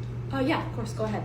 Okay, thanks. This is something I'll never understand about school, is having to ask to go to the bathroom. I have anxiety. Shocking, but it was a lot worse in high school, like a lot. If I had been in school and had to ask for permission to go to the bathroom, I just wouldn't do it. I would just remove the need to use the bathroom from my body. I would transcend morality. You have to raise your hand, the teacher stops talking and everyone looks at you, and then everybody is gonna know that you, a human being, use the bathroom. That's fucking embarrassing. Right, here you go. Hey, when you go to the bathroom, if you're getting a snack, could you just let me know? I don't understand the issue with this one because they got snacks. Kids eat a lot. They probably were just hungry and grabbed them from the vending machine on the way back. Not really what I would call sus, unless they came back through the vent. Bye everyone, have a great day. See you tomorrow. Hey, can I chat with you for just a sec? Okay, so do you have any medical conditions I need to be made aware of? Are you legally allowed to ask a student that? Like, are you allowed to just go up to them and be like, hey, I was just wondering, is there a particular reason, perhaps a medical one, that you shit so often? Or is shitting violently and frequently just like a hobby of yours? The 10-15 minute bathroom breaks really need to end. Our class is only 45 minutes long, which means you are missing a lot of instruction by being gone for 15 minutes. Personally, I don't think I would ever be able to go up to a student and ask them what they're actually doing when they're using the bathroom. That just seems stressful for all parties involved. Maybe there's a better way to go about it, right? Like maybe you could have students fill out forms detailing their entire medical history the first day of class, or put security cameras in the bathroom stalls. It's way less intrusive. I think the biggest reason I've seen so many angry comments on this account is about this particular topic, which is students having cell phones in class. Hey, can you please put your phone away? Thank you. Hey, could you please put your phone away? I've already asked you once. Thanks. Okay, here's the deal. I shouldn't have to ask you 3 times to put your phone away. I can see that you're playing a game. So you're gonna put your phone in the phone jail and it'll sit over there until the end of class when you can pick it up right before you leave. Sound good? Here you go. She had to turn off comments on this one, but I've even seen people go onto her other videos just to leave a comment about this one because it made them that angry. Again, I've never been to a high school class, but if you don't want your phone taken away, then maybe just don't be on it when the teacher looks at you. I mean, whenever I was sitting in class, I would check my phone, but you have to do it discreetly. So it just seems like this student is bad at being sneaky. Like if you can't check your phone without your teacher busting you every time, you kind of deserve to have your phone taken away at that point. Just get better at being deceitful. It's the right thing to do. I teach high school and I think this policy is very fair. If they finish early or if I tell them that they can go on their phones, then they can go on their phones. Also, if we have long class periods, which some days we do, I'll work in like a 5-minute phone break for them to have a brain break. But if it's work time, if I'm speaking, or if they're taking a test, phones should be put away. I mean, yeah, of course you can't be on your phone during a test. Why is that even an argument? Hey, Sarah. What's up? We're taking a test, as you know, and I couldn't help but notice you have all the answers pulled up on your phone. Yeah? Yeah, so I'm gonna have to take that. Yeah, you can't take it. It's my property. Okay, well then I have to fail you. I'll draw on the desk. No, please. Sarah, okay, don't touch the desk, all right? I am so sorry. Just forget I said anything. No, please. I looked for forever on her page for the TikTok that started all this drama, and apparently it got deleted, so all I could find was this duet. Are you sure you don't want to put it in here? It's Yeah. just going to sit over there until the end of class and you can pick it up before you leave. No?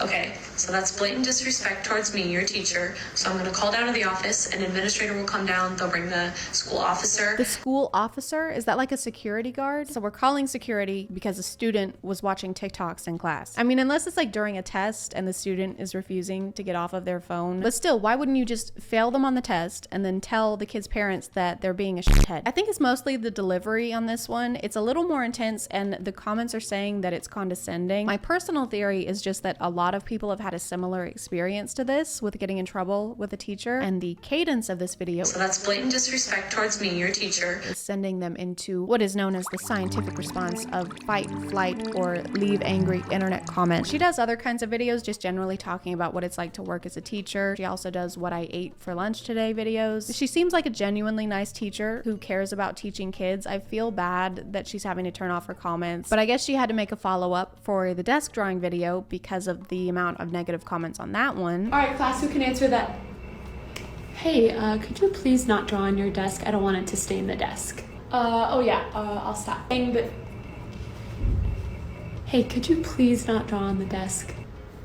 Yeah, sorry, I know. Okay, so here's a piece of paper for you to draw on instead of the desk, and here's a wipe to clean it off. Could you please do that for me? Do you not have to take paper to school anymore? Should you not at least have one piece of paper? If the students don't have paper, then why do they have pencils or pens? It doesn't add up. To combat the desk drawing, she might have to start collecting pens and pencils like she does cell phones before class. Hey, Sarah. Oh, hey, Teach. I couldn't help but notice that you've been using your pencil a lot during class, the pencil. So I'm just gonna have to ask that you put it in the pencil jail. No, that's in here. Okay. It's just gonna sit over there until the end of class. It'll be waiting for you. I think I'm good. Okay, so that's blatant disrespect towards me, your teacher. I'm gonna have to contact the FBI and saw off 2 of your limbs with this rusty machete. As always, y'all can let me know what you think in the comments, but I'm gonna call it there. If you are still here, thank you so much for watching. I appreciate you clicking on my video out of all the videos that are on here, and I'll see you next time. Okay, bye.